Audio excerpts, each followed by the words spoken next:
What if there was once a man who never died? The night is quiet now.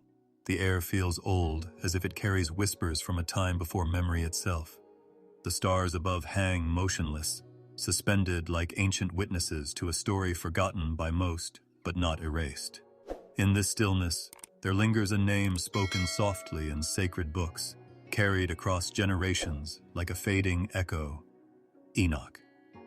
He lived in an age when the world was still new, when the soil still remembered Eden, and men still felt the nearness of heaven.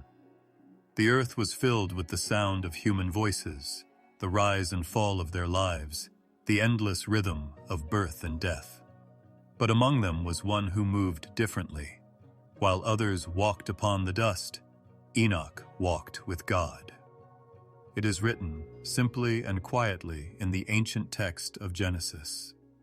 And Enoch walked with God, and he was not, for God took him. Just one line, no thunder, no farewell, no grave, only a mystery left hanging in the still air of time. Imagine that for a moment. A man who lived 3 centuries, not in noise or pride, but in such quiet devotion that heaven itself opened to receive him. The world around him grew darker, men drifted further from the light, yet Enoch's heart stayed close to it. While others built cities and named them after themselves, Enoch built a life shaped only by the unseen presence that moved beside him. The old storytellers of Ethiopia say that Enoch's steps were not like other men's. When he walked, it was as though the very earth softened beneath his feet, as if creation itself knew its maker's friend was passing by. He spoke little, they say, but his eyes seemed to see beyond the hills, beyond the sky, to something eternal. People would watch him from afar, wondering who he truly was. Some said he was a prophet. Some said he was an angel in human form. But only God knew the truth of the one he chose to walk beside. There is something soothing about that image, isn't there? A man walking under the endless sky, not rushing, not striving, just walking, step by step, in perfect peace with the one who made him. No noise, no worry, no fear, only trust, only light. In every breath he took, there was prayer. In every glance toward the heavens, there was love. The ancient Ethiopic manuscripts, guarded for centuries in stone monasteries, speak of Enoch as the first scribe of heaven, the one to whom divine secrets were revealed. But before he was lifted into the clouds, before he saw the 7 heavens and the thrones of light, there was this, the walk, that quiet, humble, endless walk. Perhaps it began at dawn, when the first light touched the grass. Perhaps it began in a dream, or in the whisper of a voice that said, "Come closer." However it began, Enoch answered. And from that moment, his life became a path between 2 worlds, the earth beneath his feet and the glory above his head. He must have felt it, that gentle pull of eternity. Each day, a little nearer. Each night, a little lighter. Maybe the people around him noticed that his face shone faintly when he returned from solitude. Maybe his family saw the peace in his eyes, a calm no storm could steal. The scriptures are silent, but silence has its own language, and in that silence, Enoch's story breathes. It's not the story of miracles or battles. It's not about kingdoms or crowns. It's about something far rarer, friendship with God. Not the kind that demands signs, but the kind that listens.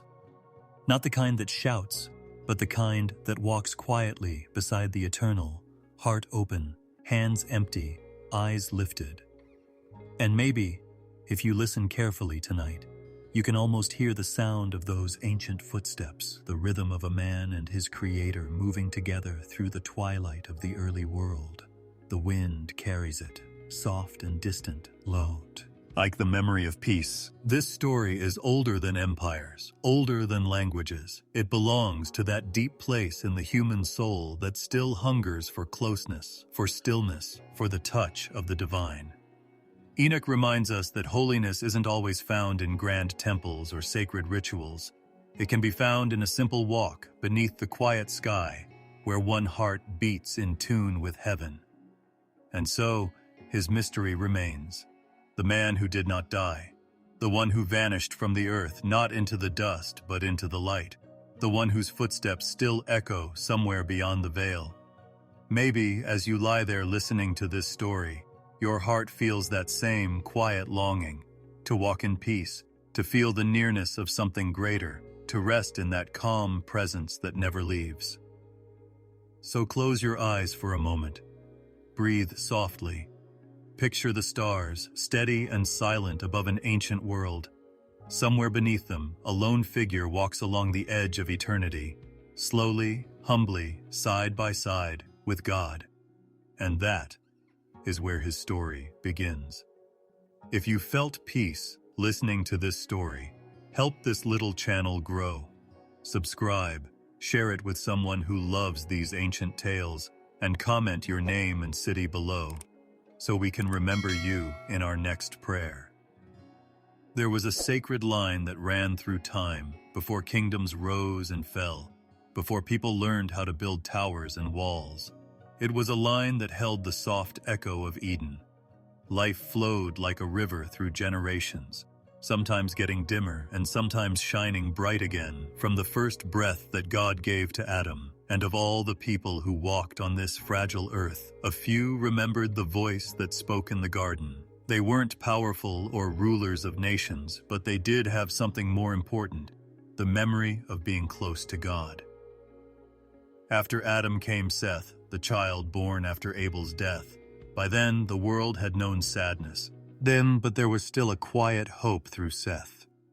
People started to whisper God's name again during his time.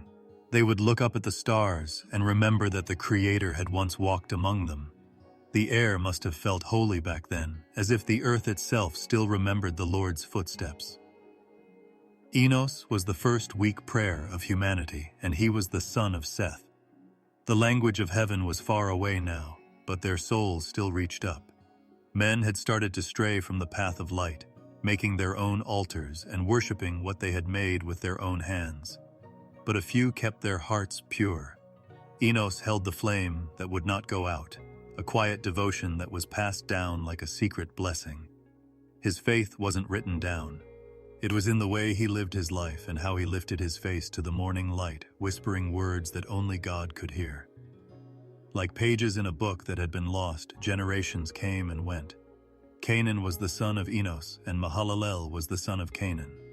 Mahalalel's name meant praise of God. Think about those nights when the fires were low and families were gathered under the dark sky, telling stories about Adam and the garden, angels and the tree of life.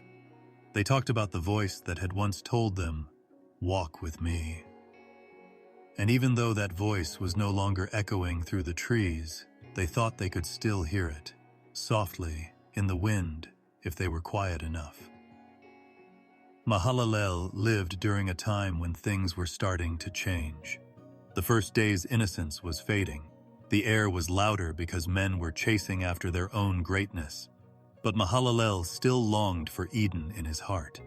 He would look out at the horizon and wonder if God was still watching and walking among his creation without being seen. His descendants had the same question, a longing that passed through blood and time like a song. Jared was born into a world where shadows were getting longer. There was a lot of knowledge and invention on earth, but the wisdom of heaven was fading. People had started to forget who they were, dust that had been touched by God. But Jared kept telling the old stories. He would tell his kids about Adam and Seth, how the first man heard the voice of God and named every creature in love. He spoke softly and with awe.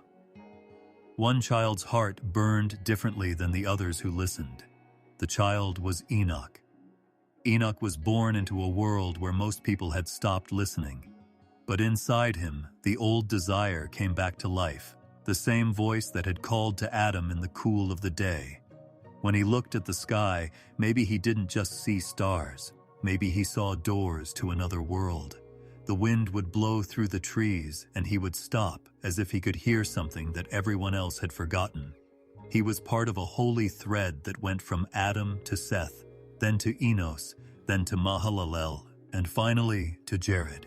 Each name was like a step that brought him closer to the divine meeting that was waiting for him. The family tree of Adam was more than just a tree. It was the memory of communion. It was the promise that the bridge would not be broken forever, even though man had fallen. A little bit of Eden still lived in every faithful heart. These men didn't build towers or fight wars of pride, but their quiet faith built something stronger, a path that heaven could still walk on. When you write down the names Adam, Seth, Enos, Canaan, Mahalalel, Jared, and Enoch, you are writing down the heartbeat of humanity's hope. Each one had a spark, and when the world got darker, that spark found its flame in Enoch. He would be the one who not only prayed to God but also walked with him. His journey didn't start with a sudden revelation. It started with generations of remembering, ancestors who never stopped whispering the name of the one who made them. Some of the most sacred stories aren't shouted from the tops of mountains. They're told quietly around a dying fire from father to son, mother to child. The voice gets softer, the eyes get distant, and the listener is drawn into the dream of the beginning, the sound of a world that used to be peaceful. Enoch didn't get money or kingdoms from his ancestors. He got the memory of walking with God. And in that long-lost family tree, we find the key to his fate. It was never about being great or powerful. It was about remembering, about how to keep the silence of heaven alive in a world full of noise. The line of Adam was the last whisper of a love that the world once knew, waiting for someone to hear it again, someone who would quietly walk into the night and never come back the same. This is where the story of Enoch begins, in the long-lost family tree of Adam, in the delicate thread that has survived time and darkness. From these roots, a man would rise who would connect memory and eternity, as well as heaven and earth. And somewhere in that gentle opening, the footsteps of God would be heard again. That night was different from other nights. The wind was so quiet that it sounded like the world was holding its breath. The stars shone brighter, like diamonds scattered across an endless velvet sky. The moon's light softly lit up the hills and valleys. A woman worked quietly in Jared's family's small house, her face showing both pain and peace. There was a holy feeling in the air, something the human heart couldn't explain but could only feel. The feeling that heaven was close. When the first cry broke the silence, it didn't sound like anything else. It felt like the earth itself had been blessed. The child's eyes opened slowly, calm and deep, as if they had already seen a world outside of this one. His mother cried, but not out of fear or exhaustion. It was a strange kind of respect. In her heart, she knew what she couldn't say. This child was special, a gift that wasn't just born, but sent. She held him close to her heart, and in that moment, the night seemed to sigh in relief, as if fate had finally arrived. The wind moved through the trees outside, telling secrets that only angels could hear. The stars twinkled with an unusual brightness, like witnesses. Everything that night seemed to agree in silence, from the soft rustle of leaves to the distant calls of creatures of the night. It was as if creation knew him before people did, as if heaven itself had been waiting for this one birth. The father, Jared, came into the small room and knelt next to his wife. As he looked at the tiny face of his newborn son, his hands shook a little. Something moved in him when he looked at her, not pride, but awe. His family had passed down stories of Adam, Eden, and a time when men walked with God for generations. Those stories had become whispers, only half believed and half forgotten. But Jared felt the truth of them again tonight. He couldn't put it into words, but his spirit felt the same holy stillness that must have filled the garden when it first opened. The name Enoch meant dedicated or initiated. They chose it for a reason, not because it was a tradition, but because it stirred something in their hearts. Jared and his wife thought that the name had been given to them from beyond, like a calling instead of a choice. They didn't know what paths their son would take, but they knew he would be more at home in heaven than on earth. The air around.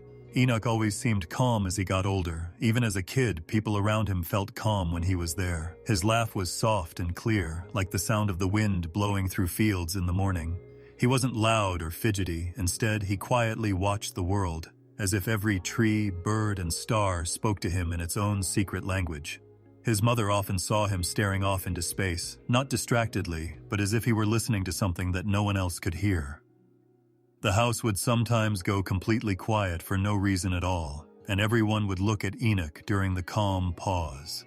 The lamp's flicker would fade, the air would become still, and for a moment they would feel a presence that wasn't spoken.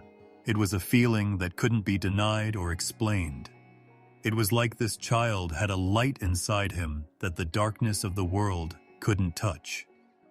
When Enoch was a child, he spent his time wandering the quiet fields or sitting under the big trees near their home. Other kids played or fought.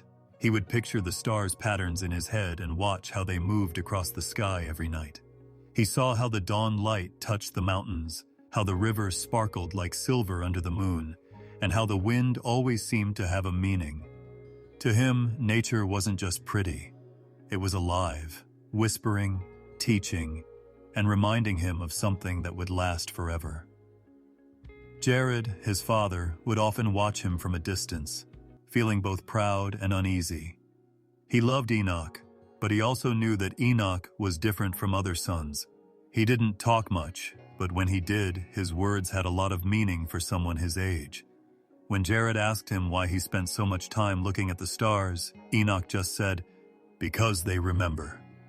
That one sentence stuck with Jared, both scary and comforting at the same time. As Enoch got older, he started to have dreams. These dreams were bright and had voices that called his name. They weren't the crazy dreams of regular people. They were calm and clear, like visions of another world. He would wake up with a calm face and bright eyes, but he never talked about what he saw. His silence spoke volumes. His mother often wondered if the heavens spoke to him in the language of peace, which has been lost since Adam's time.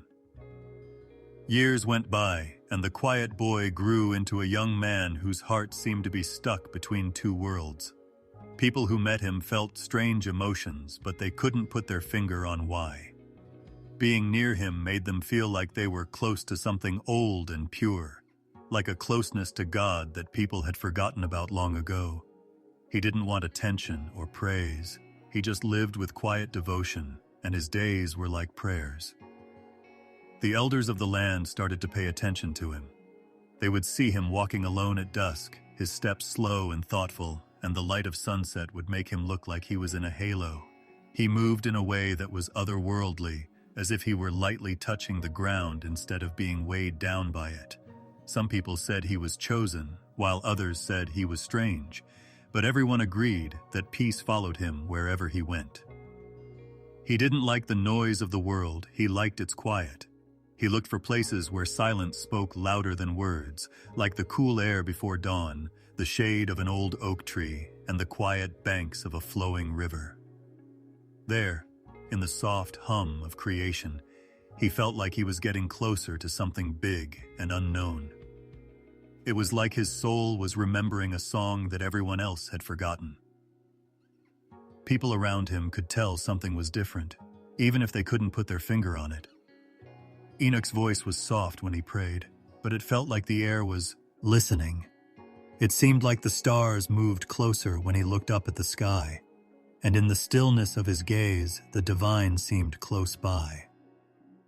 Sometimes his mother would stand in the doorway and watch him in the moonlight. She would whisper a prayer of thanks because she now understood what she had felt that first night, that her child was not hers alone. He was a messenger still in human form, a soul sent quietly into the world to remind people of things they had forgotten. So Enoch's life didn't start with thunder or a proclamation. It started with silence, the kind of silence that means something.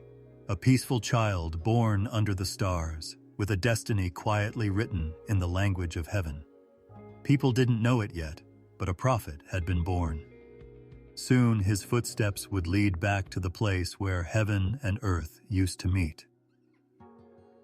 The days had become heavy on the ground. Adam's children spread out across the land, building cities, making tools, and filling the valleys with their laughter and their sins. The world sounded different now. Instead of the soft hum of innocence, it was the restless murmur of men chasing their own wants. The air itself felt different, heavy with decisions made far from the voice of their creator.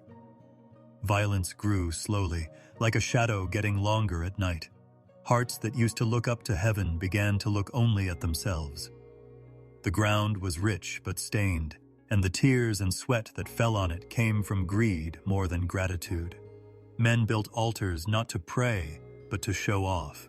They gave the best of their fields not to God, but to their own names. Their eyes learned to look at each other with jealousy instead of love, and words became weapons sharper than stone blades. Families became cold, and the earth seemed to sigh as they turned away. But in that darkening world, one person walked in peace. Enoch walked among them like a single candle in a storm. He was calm, unbending, and full of light. He didn't yell or judge, he just lived in a different way. When men argued, his voice stayed calm. He wanted silence when others wanted power. He knelt down in humility when the earth shook with pride. He could feel light around him, but he couldn't see it. There was a stillness that seemed to push the shadows back, even if it was only for a moment.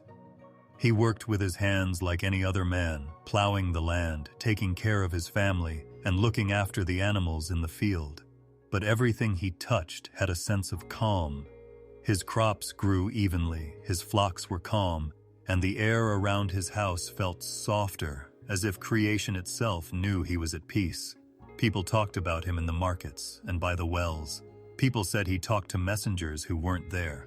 Some people said he had gone crazy, but those who looked him in the eye couldn't deny the quiet certainty in his eyes, which showed that he could see things that others couldn't. Enoch would walk alone beyond the villages at night when the world was quiet. The stars above him felt like friends, and the ground under his feet seemed to hum with memories from long ago. At times he would stop and look up at the sky, his lips moving without making any noise. He didn't want money or revenge. He only asked that the world remember its creator. The moon's silver light would shine on him, making his shape look like a holy painting. Even the wind seemed to calm down when it passed by. People around him were confused by this calm. They lived in a time when being smart and strong was necessary to stay alive, and the kind were often overlooked. But Enoch did well without fighting. People were uncomfortable around him because his quietness reminded them of what I had lost, not because he judged them. People would stop talking when he walked through the city gates. The liars would turn their heads, the proud would stop talking, and for a moment, even the cruel would feel bad about what they had done. There was no judgment in what he said. It was in the light that seemed to follow him. There were nights when he stood on the hills and watched the fires of cities in the distance flicker. The world below was full of activity. There were laughs and cries, feasts and acts of cruelty, and altars and bloodshed. He saw how beautiful life was and how sad it was at the same time. His heart cried softly, not for himself but for all of humanity, for the souls who had forgotten the one who had given them life. Even though he was sad, he still loved them deeply, and no amount of corruption could take that away. Enoch often spoke softly to his kids, telling them stories about the old days, like how Adam used to walk with God in the cool of the day, and how the Creator's voice echoed across Eden's rivers. He didn't talk like a teacher. He talked like someone who remembered a song. He would say, "The world was not made for anger or pride. It was made to be peaceful. Earth hears our hearts, and heaven sees what we choose to love." His kids would listen in silence as the oil lamp flickered across his calm face. The world around him got darker as the years went by. Men started to hurt instead of help, and to take more than they gave. The innocent screams rose like smoke, and the stars seemed to fade. But Enoch's light only grew stronger as the shadow spread. His prayers became more heartfelt, his nights became longer, and his connection to heaven grew stronger. People who saw him during this time said that they saw something divine in his eyes, as if the reflection of another world flickered behind them. There were times when he would disappear for days, going into the wild where few people dared to go. When he came back, his face would be faintly glowing, and his words would be full of strange wisdom. People started to ask him about the future, why the earth shook and the skies turned red at times. Enoch would listen and then say in the same calm voice, "The days of men are getting shorter. The shadows have figured out how to walk with them." Many people were scared by what he said, but he didn't say it in anger. He said it in quiet truth. He told them that the earth would one day cry out and that the rivers and mountains would see everything that was done in secret. Some people made fun of him by drinking and singing along. Some people listened but didn't change their ways. Still, Enoch never got tired of praying for them. Even though the noise of the world got louder, his heart stayed steady, like a flame that wouldn't go out. He seemed less tied to the world the more he walked with God. He walked lightly, as if he were still happy and nothing could make him sad. When he prayed, the air around him would sometimes shimmer, and people nearby would feel warmth without fire. People said that angels were watching over him, unseen but close by, as he lived out the simple purity that men had long since forgotten. Enoch lived with people, but he wasn't one of them. He lived in the same soil and air every day, but his spirit breathed something higher. He built altars in his heart, while others built stone towers. While others wanted fame, he wanted to understand. He didn't run away from the world, he just wouldn't let its darkness live inside him. And so the difference grew stronger. The world was getting darker, while one man's soul burned brighter. The men's laughter became empty, and their power was gone. But in the middle of all the noise, a single prayer still rose from Enoch's heart to the silence above. Men and shadows came and went, but Enoch's light never went out. Heaven seemed to remember Enoch more and more as the earth forgot God. In that quiet moment, with the noise of sin below and the whisper of holiness above, something holy was being written, one step at a time, through the life of a man who chose light when the world had chosen darkness. The night was quiet, softer than usual, the kind of quiet that makes you feel alive. The stars shone through a thin layer of mist, and the wind stopped, as if the world itself was waiting. Enoch sat alone on a hill outside his house, his hands folded in his lap, and his eyes turned up to the sky. He had done this many times before, sitting still while everyone else slept, but tonight was different. The air felt strangely warm, and the space around him seemed to hum with quiet energy, as if creation itself were taking a long, deep breath. He shut his eyes, and for a while, there was nothing but silence. Then, out of that quiet, he heard something that was unlike anything he had ever heard before. A soft, gentle voice that seemed to move through the air and into his being was not heard with the ears, but with the soul. It said only 2 words: "Come closer." The sound was like light in sound form, soft but strong, peaceful but full of meaning. Enoch stopped moving, his breath caught between fear and awe. His heart started to race, but not because he was scared. He knew what was happening. It was a voice that sounded like it had been around forever, the same voice that called out to Adam in the garden. He didn't turn to look for it because he knew there was nothing to see. The sound was everywhere, in the wind, in the ground below him, and in his own heart. It seemed like every particle of creation was vibrating with it. "Come closer." The words came back, this time in a softer voice. Bees. They were still so clear that there was no room for doubt. He fell forward and shook as he hit the ground. The ground felt warm under his hands. His lips moved, but there was no sound. It wasn't the fear of a man hearing thunder. It was the shaking of a soul meeting forever. The air around him shimmered like light on water. His spirit felt like it was being lifted, pulled toward a presence that was both huge and close. He didn't know how long he stayed that way. The night seemed to go on forever, and everything else in the world faded away. There was no hill, no stars, no body, only the voice and presence that called to him. It wasn't loud or demanding, it was gentle, like the breath of life itself. He thought that everything about him, his thoughts, his memories, even his breath, was being quieted and remade. When the silence finally broke, he whispered, "Lord." The word came from deep inside, more like a feeling than a sound. As soon as he said it, warmth flooded through him, a light that could not be seen with the eyes but was felt with the heart. It spread through his chest and up to his face, making him feel like he was surrounded by it. He realized at that point that the voice was not from Earth. It was from the one who had never left, but whom people had stopped listening to a long time ago. He didn't feel like he had to do anything. He just felt like he wanted to. When that person was there, all doubts went away. That voice was so simple and big that all of the questions that had been in his heart for a long time about life, death, and the meaning of everything became small. It was like being at the edge of creation and feeling the source of it breathing nearby. The world had changed when he finally opened his eyes. The stars, trees, and ground were all still there, but everything felt different. The grass sparkled a little, as if it had been touched by light that couldn't be seen. The voice was still there, even when he whined blew past his face. Enoch stood up slowly, his body weak but his mind awake. He whispered, "I am here," as he looked up at the sky. That night was the start of his waking up.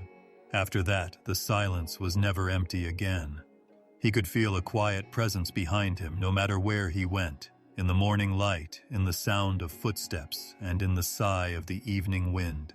Heaven had drawn a thin line between itself and his soul, a connection that no one else could see, but was stronger than any chain. When he worked in the fields, he would sometimes stop and feel that same warmth go through him. He would hear soft echoes, not full words, but gentle impressions that guided him, comforted him, and taught him to listen. The voice didn't talk very often, but when it did, everything else in the world seemed to stop so that it could be heard. Days went by, and Enoch started to change. He moved more slowly and thought more quietly. He didn't talk as much, but his silence meant something. He would listen for a long time before answering when people came to him with their problems. He didn't say much, but what he did say was like water to someone who was thirsty. There was a glow about him, not of light, but of peace, a stillness that seemed to come from his heart and spread outward. He went back to the hill a lot at night to wait. He could always feel the voice close by, even if it didn't always come. When it spoke in love, in truths that were too simple and pure for people to understand. One night it said, "Walk with me," in the same soft voice. "Don't be afraid." Enoch lowered his head, and tears fell silently from his eyes. He couldn't speak, but his heart answered in a way that was deeper than words. The voice would show him things on some nights. They were like dreams, but clearer. He would see rivers that shone with light, mountains that breathed with color, and beings dressed in light moving across the sky. Sometimes he saw the earth as it once was, pure, unbroken, singing with life. He also saw it as it had changed, darkened by pride and sadness. He was both sad and amazed by each vision. The voice stayed with him through everything, a steady calm in the storm. People around him saw how he had changed. Some people thought he was holy, while others thought he was strange. They noticed that he often stopped, as if he were listening to something far away, and that his eyes seemed to be fixed on something beyond what they could see. They didn't know what was going on, but they could feel something change when he was there. The air around him was quiet, like the time before dawn. Enoch was no longer afraid of the dark world because he had heard the voice that lived outside of it. He didn't look for answers in the noise of people anymore because he had found the sound that made everything. He felt himself getting lighter every day, not in body but in spirit, as if that voice was slowly pulling him toward it, step by step and heartbeat by heartbeat. The voice would sometimes come in the middle of a busy day, when people were using tools and kids were crying. It would rise softly and say to him, "Be still." No matter where he was, the world around him would seem to stop. The sky would get a little brighter, the air would get warmer, and he would feel that same gentle presence in his heart. He started to realize that God was not only above, but also inside of him. There was a light waiting for him in the depths of his soul. The voice didn't come from heaven to take him away from the world. It came to wake him up in it. As Enoch walked, worked, and prayed, he began to live like someone who had already heard eternity. The voice didn't say much, but when it did, the world went away. He could still hear those words that changed his life for the first time. They were a whisper that moved through the earth's soul. Come closer. And wherever Enoch was, he would close his eyes, look up at the sky, and let his heart answer in silence. The night was quiet, as if it had been around for a long time and was wrapped in a deep celestial hush. Enoch stood under a huge, shaking sky, and his heart was open to mysteries that most people could never even think of. The Ethiopian book of Enoch says that he was chosen to see the hidden workings of heaven, which is the secret history of the beings who once came down from the heights of eternity. They were called the Watchers, which means angels who were sent to watch over the earth. But what started as divine protection slowly turned into rebellion, and the sound of that fall still echoed in the air that Enoch breathed. He felt the message's weight before the voice even got to him. It wasn't a dream, thunder, or wind, it was a revelation. The ground under him was still, but everything around him was alive in a way he couldn't see. Then the vision began to take shape. He saw mountains on fire, rivers of crystal flame, and people coming down from the sky, glowing and terrifying, dressed in light that made the stars look dim. The Watchers had arrived on Earth. They became real people, not just spirits far away, but beings of both heaven and matter. Their eyes shone like fire, and their words sparkled like music that had been lost between worlds. But something heavy moved inside that beauty, a desire that shouldn't have been there. They had been sent to watch over, guide, and protect the order of creation, but they looked at the daughters of men. In the soft twilight of desire, the line between the divine and the mortal got fuzzy. They taught people things that shouldn't have been known so soon, like how to make weapons and metal, how to make ornaments, how to paint faces, and how to use roots and stars to cast spells. Earth's corruption came from heaven's wisdom. People forgot about their creator and looked at their teachers. Knowledge, once pure, turned into a fire that killed without mercy. Enoch walked through the ruins of innocence.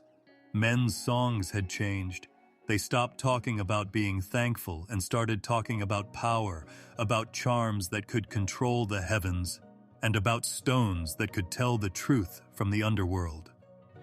The Watchers had planted a wisdom that was both beautiful and deadly. He saw fields where people burned incense for glowing idols they had made with their own hands.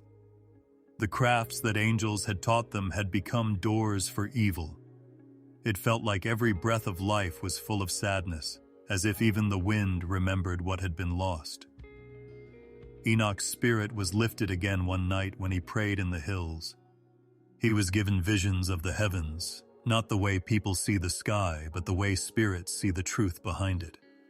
There were huge palaces of light with endless rows of thrones, each one burning with purity. He saw beings of fire and song crying for their dead brothers. Then they took him even higher to rooms where the secrets of the universe were written in flames on the walls like living symbols. He understood what had happened there. The Watchers had crossed the holy line, and their actions had thrown creation off balance. A voice, big and gentle, spoke to him, but not in words. "Son of Jared, you will write what you see. Angels have done things among men that you will see." His heart raced. He saw names written in light: Samyaza, the leader; Azazel, the one who taught the forbidden arts; Arachiel, Kokabel, and others whose brilliance had turned to shadow. Enoch saw them all come together on a mountain, where they made a vow together to do something that would change the world forever. He watched as they came down into the valleys below, each one teaching him a secret: how to make weapons, how to shape gold, and how to follow the stars' paths for power instead of wonder. Once innocent, now ambitious, humanity's hands reached for the heavens. The kids who came from this marriage were different from all the others. They were strong and restless, and they shook the ground with their anger. The harmony of creation broke down, and the cries of the innocent rose to the sky like a sad song. Enoch's heart hurt. He walked through the world and saw how beauty and destruction were woven together. The Watchers still walked among men without being seen, their eyes dimmed and their voices heavy with regret. Some people whispered to him in the wind, not to tempt him, but to confess. They asked him to step in and ask the Most High for mercy. But the law of heaven had already said that what had been done could not be undone. Their wisdom had made them proud, and pride had led to decay. But Enoch still had hope. The same voice that had called him before spoke again, this time softly, like the stars rustling. "Write and remember. The Watchers are gone, but their secrets will be useful in the future." He bowed his head, and the tears of revelation fell to the ground. What was corrupted shall one day be restored. He realized in that silence that even forbidden knowledge has a bit of divine truth in it, not in the act of rebellion, but in the lesson it teaches. The world sparkled softly as dawn broke, like a dream coming to an end. It seemed like the mountains were listening too, because they were so quiet. Enoch started writing on stone and clay tablets, recording what he had seen: angels coming down, men teaching, and secrets too heavy for the world to hold. His hands moved slowly, but he was calm inside. Every word he wrote was a breath of memory, a record of the secret battle between light and dark. He looked up at the sky again, where the Watchers had once stood in bright obedience. Their stars still shone faintly in the sky, flickering with the sadness of their fall. But even in his sadness, Enoch saw something holy, the mercy of a God who let him see, feel, and know. Even though the world below was loud, his heart stayed quiet, wrapped in the peace of divine awareness. A soft wind carried the whisper of eternity to a place beyond the horizon. He remembered a lot about the Watchers' secrets, but Enoch walked with a calmness that no darkness could touch. He had seen the bad things, but he still belonged to the good things. That night, the air was still and full of a silence that seemed to breathe. The moon hung low, veiled by thin clouds that drifted like the memory of old prayers. Enoch knelt down on the ground, his hands resting gently on the dirt, and whispered words that floated up to the sky. He didn't shout or demand. His voice was calm and resigned. It was the kind of prayer that comes from a soul that is already half in another world. He didn't pray for money or a long life. He prayed for knowledge. He prayed to walk in truth and to see through the veil that kept the living from the dead. As he whispered, a light started to gather in the distance.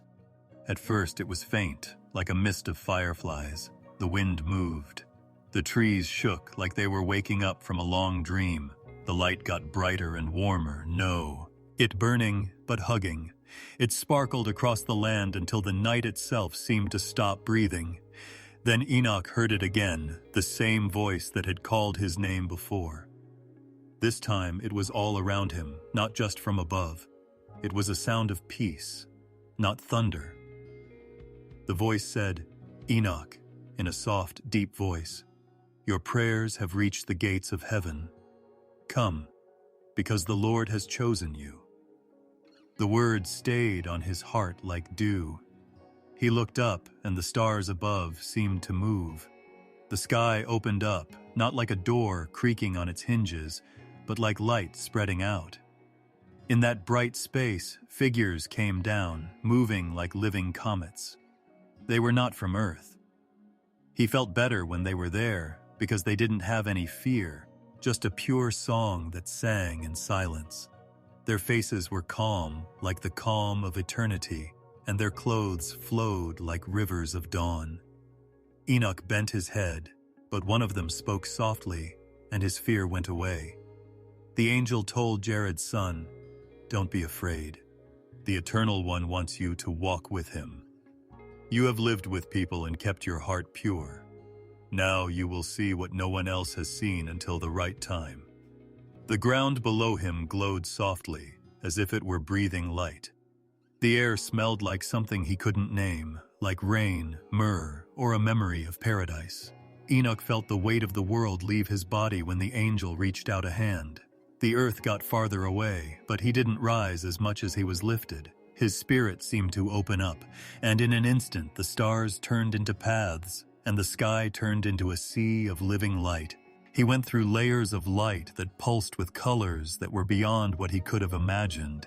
Each color had a note, and each note had a meaning. The angels flew next to him, their wings whispering words that were older than time itself. He saw cities of light floating in space forever. These were holy places where beings of flame worshipped in peace. Rivers of fire flowed without heat, crossing crystal bridges where songs moved like the tide. Enoch's heart shook with awe, but his soul was at peace, as if he had finally returned to the place where his prayers had always taken him. They reached a huge area where 7 mountains of light stood in a perfect circle, shining with the light of heaven's core. Lightning danced around them, but it wasn't the lightning of storms. It was the lightning of life. Enoch felt small, but not lost. The angel next to him said something else. "This is the first door to heaven. Here, the faithful are welcomed, and from here, God's messengers go out into the world."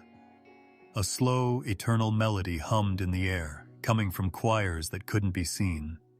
Enoch saw people in white robes kneeling in front of a throne made of light itself, not shaped but being. He couldn't see the face on it, no flesh and blood eye could. But he felt it, the heart of everything, the breath that keeps stars alive. It wasn't just seeing, it was clear, overwhelming, and pure. He knelt down. He cried a lot, but he wasn't sad. Love beyond measure broke him down and built him back up. The voice that spoke to him in the light was the same one that had called him on earth, now far away, now close. "You have walked with me, Enoch. You have seen how men fall apart and not fallen into it. You wrote the truth that even angels forgot. So, you won't die like other people do. You will rise and see the order of heaven so that knowledge and memory may stay on earth through you."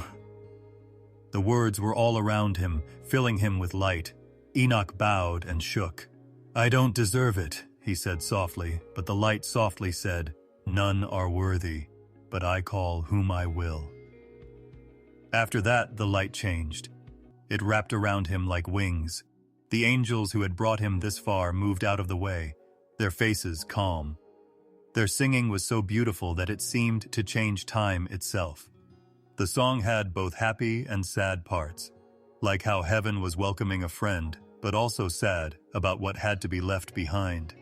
Enoch looked down and saw the world, the rivers, the mountains, and the lights of people's homes going out. He knew he was leaving it, maybe for good. but peace wrapped around him like a blanket. Now he knew that the call of heaven was not to run away, but to come in and explore life more deeply. The angel closest to him, whose name shone like fire, spoke again. "From now on, you are free from the dust. You will walk in the places of light and spirit. You will see what happens to the watchers and what happens to those who stay faithful. And when you're done with your work, you'll live where there are no shadows." Enoch's heart felt like it was getting bigger, like it had wings. The light above him got bigger, and the edges of heaven got bigger too. He stepped forward, not on the ground, but on light. Time lost its grip. The stars turned into streams of gold that flowed up into the sky. He didn't look back. The ground that used to hold his feet now seemed like a faraway dream. He didn't feel heavy or hungry, he just felt peaceful. The angels formed a gentle circle around him, moving slowly and gracefully, as if they were guiding a candle flame through the breath of eternity. He could barely hear the prayers of his descendants below. The words rose like smoke and mixed with the never-ending light. Enoch walked on in the holy silence between woe, or LDs. Not as a reward, but as a way to connect with God, the heavens opened for him. It was a reminder that even mortal steps can echo in the halls of the divine. Time started to fade away the moment Enoch stepped into the light of the unseen. The air didn't feel heavy anymore, and silence wasn't empty anymore. It was alive, full of the energy of creation itself. The angels who were with him moved like rivers of light, their bodies flowing and changing, and their faces were soft but eternal. A huge area in front of him sparkled and glowed like dawn seen through 1,000 veils. "Hey, this is the first of the 7 heavens," one of them said. Enoch had never thought of anything like it before. The first heaven was huge and never-ending. Its surface sparkled with living stars that sang softly, their notes echoing like bells in the distance carried by the wind. He could hear the voices of each star echoing in his chest, a constant hum of praise. They weren't just lights, they were conscious beings of fire, each singing the name of the Most High in an endless song. There were paths of silver mist between them, where spirits of the good walked in peace. The air was calm and shimmery. No fear, no hunger, just peace that never ends.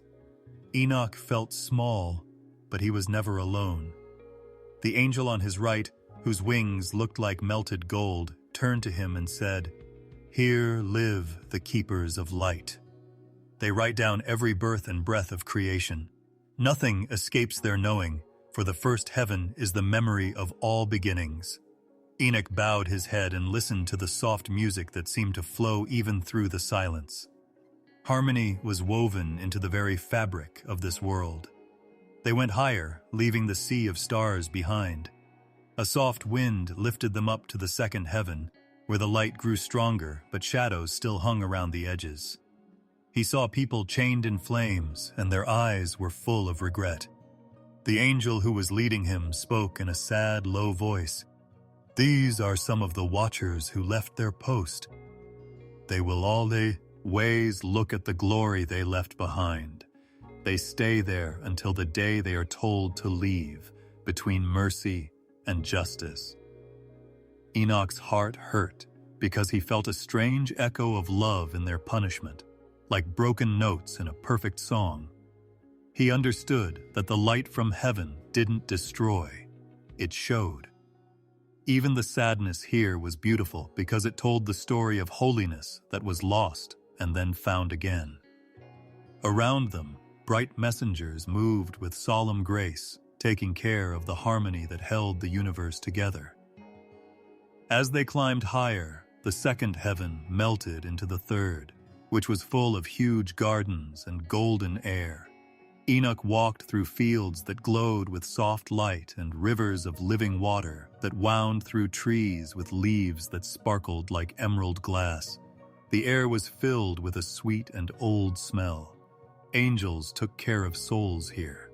These were people who had lived good lives and were now at peace.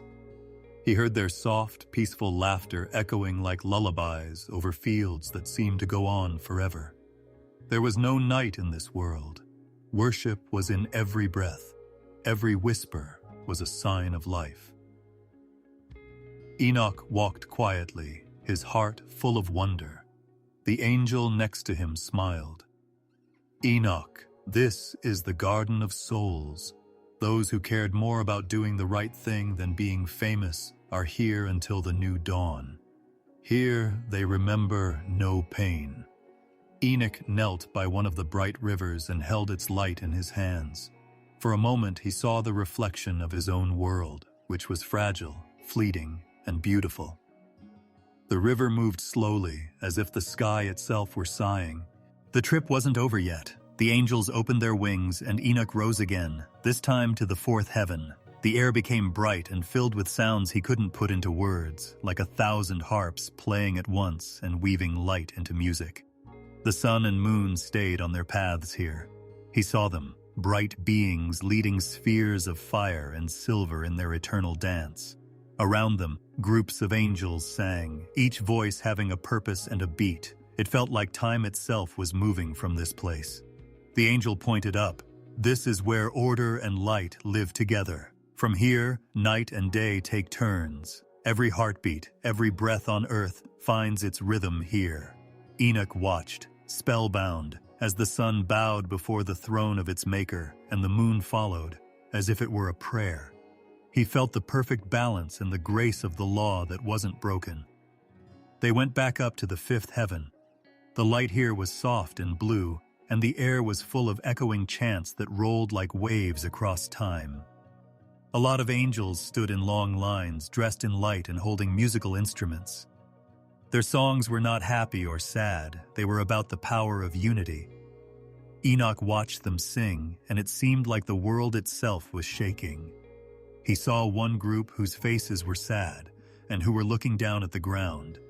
The angel said in a low voice, "These are the watchers of men's deeds. They cry because of the corruption below. Their tears turn into light, which is a blessing for the good." The sadness was so beautiful that it made me cry. It was the sound of heaven crying for earth, but still loving it. Enoch's spirit moved with the song, feeling the pull of compassion that held the universe together. The chant stopped, and the air got even brighter. They went into the sixth heaven. Enoch saw 7 rings of pure fire around a bright city here. There were many thrones inside its walls, but they weren't made of gold or stone. They were made of living light.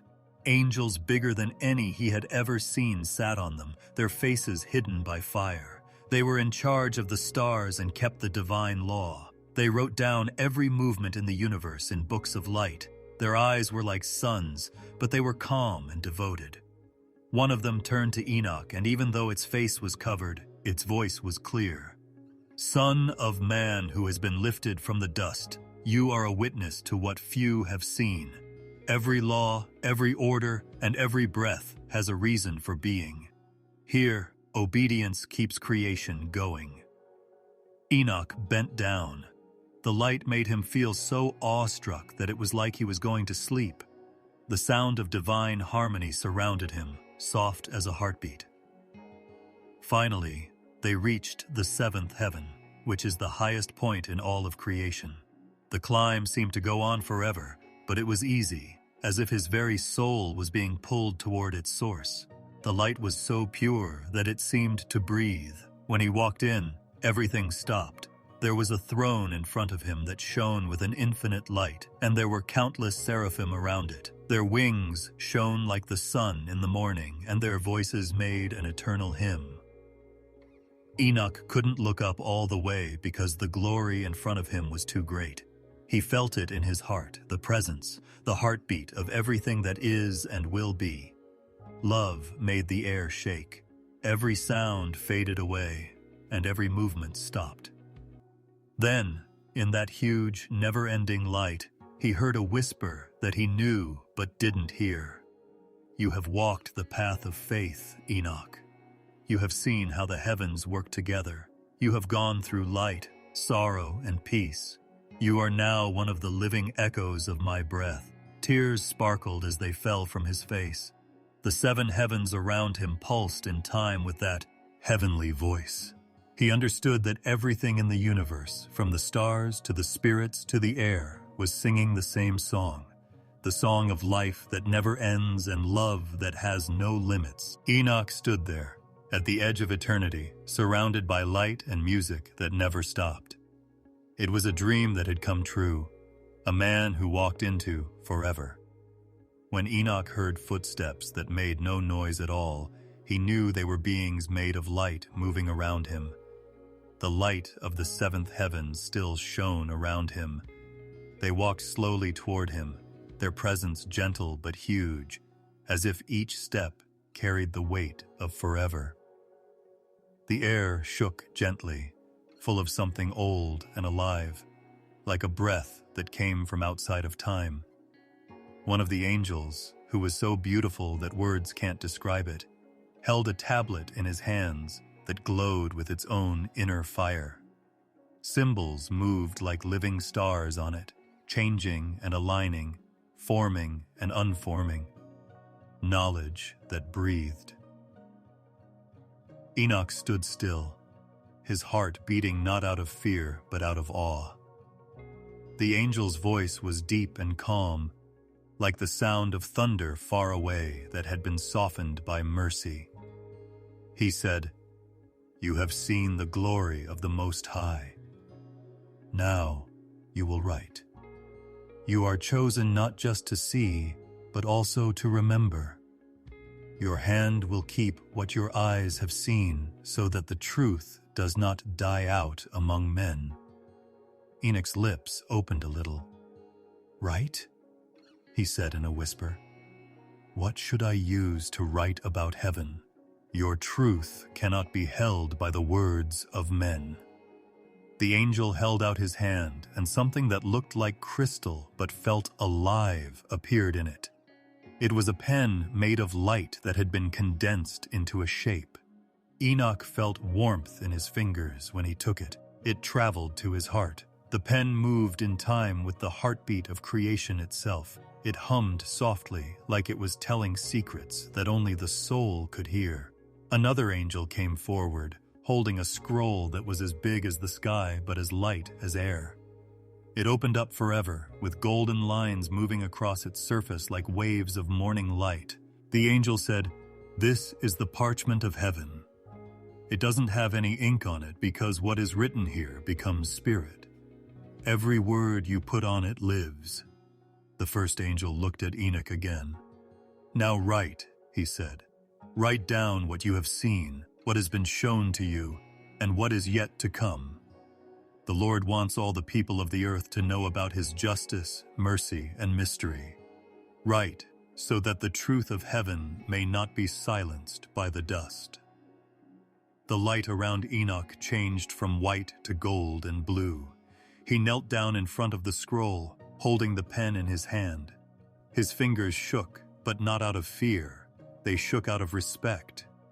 The angel put a hand on his shoulder, and all of a sudden, Enoch felt the presence of wisdom itself enter him.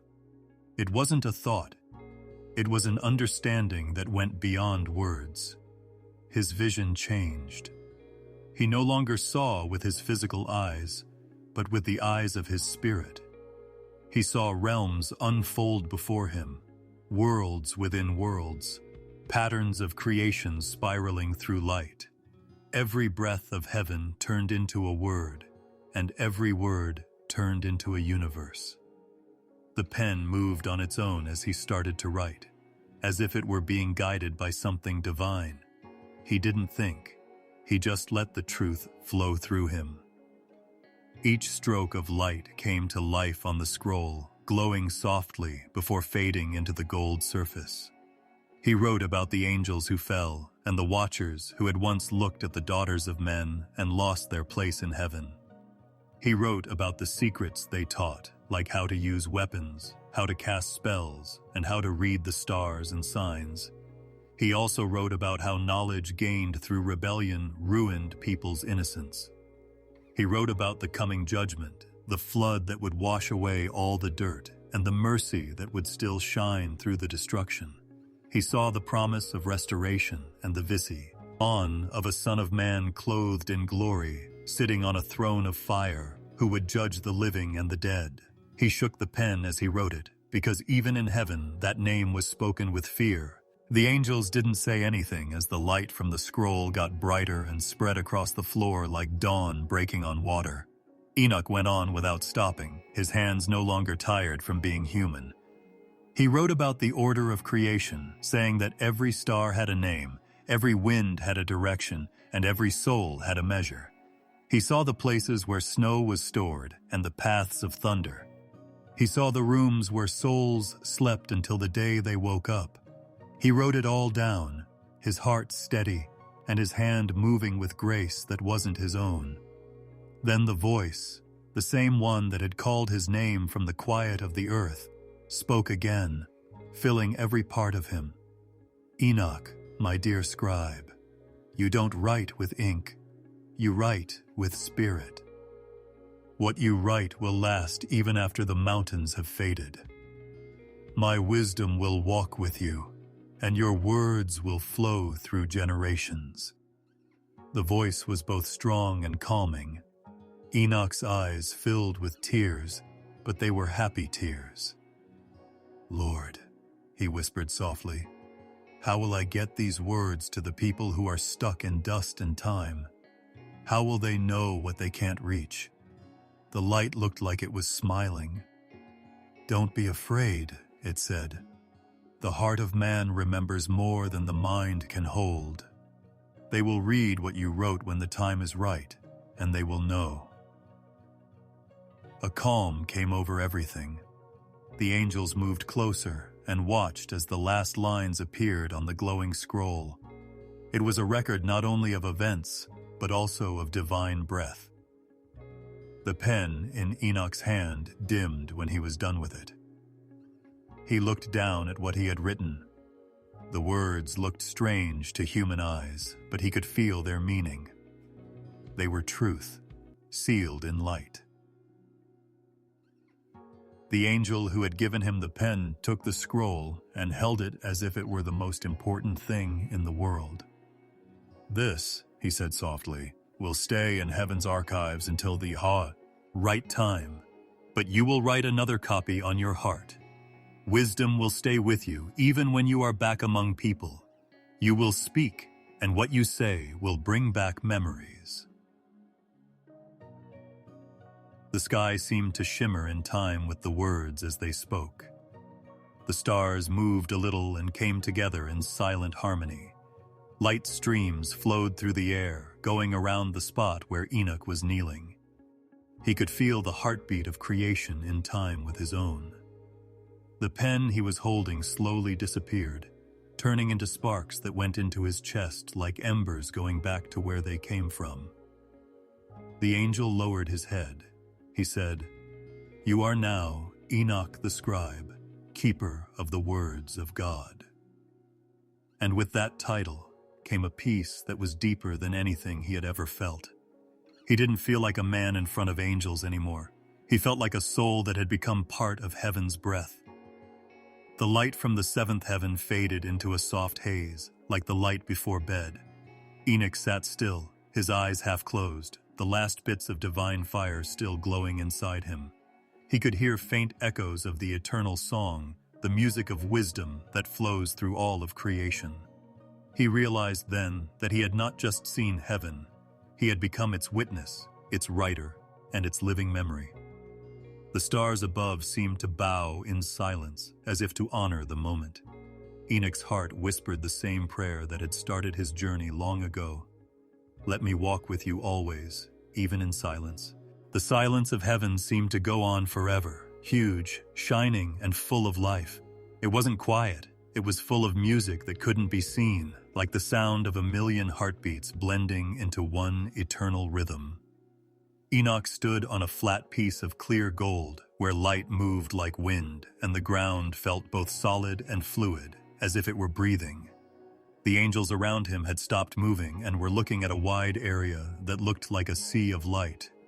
It went on for miles, with waves that rose and fell slowly and gracefully.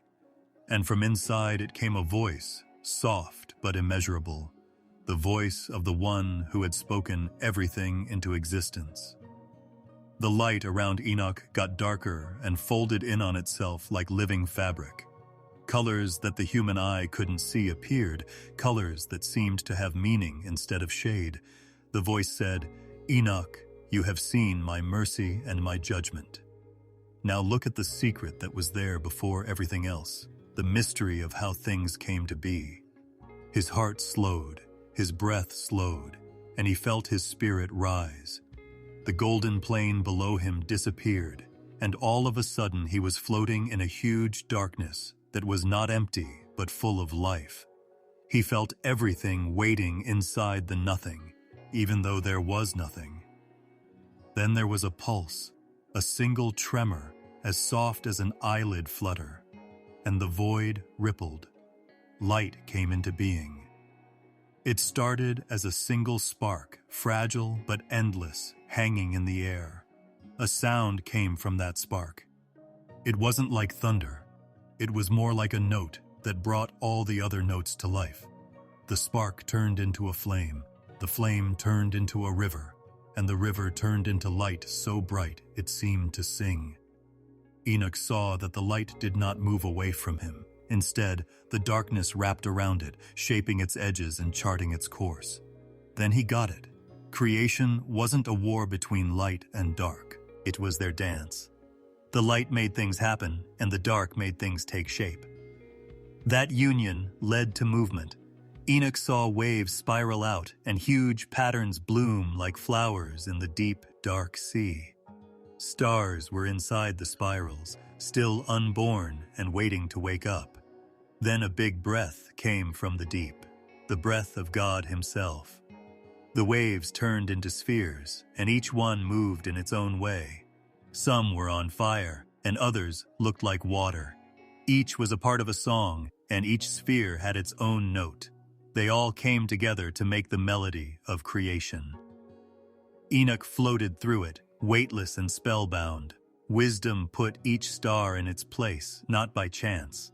They made paths, streams of light that flowed through the sky.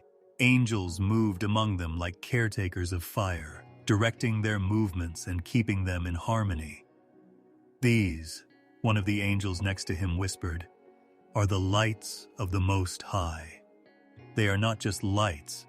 They are spirits in charge of keeping the worlds in balance. Every flame has its own law, and every star has its own measure. The Creator gave them names, and they still live by those names. When Enoch saw constellations rise and breathe, his eyes got bigger. He could hear them, the soft hum of energy that was the language of the universe. It wasn't sound like men know it.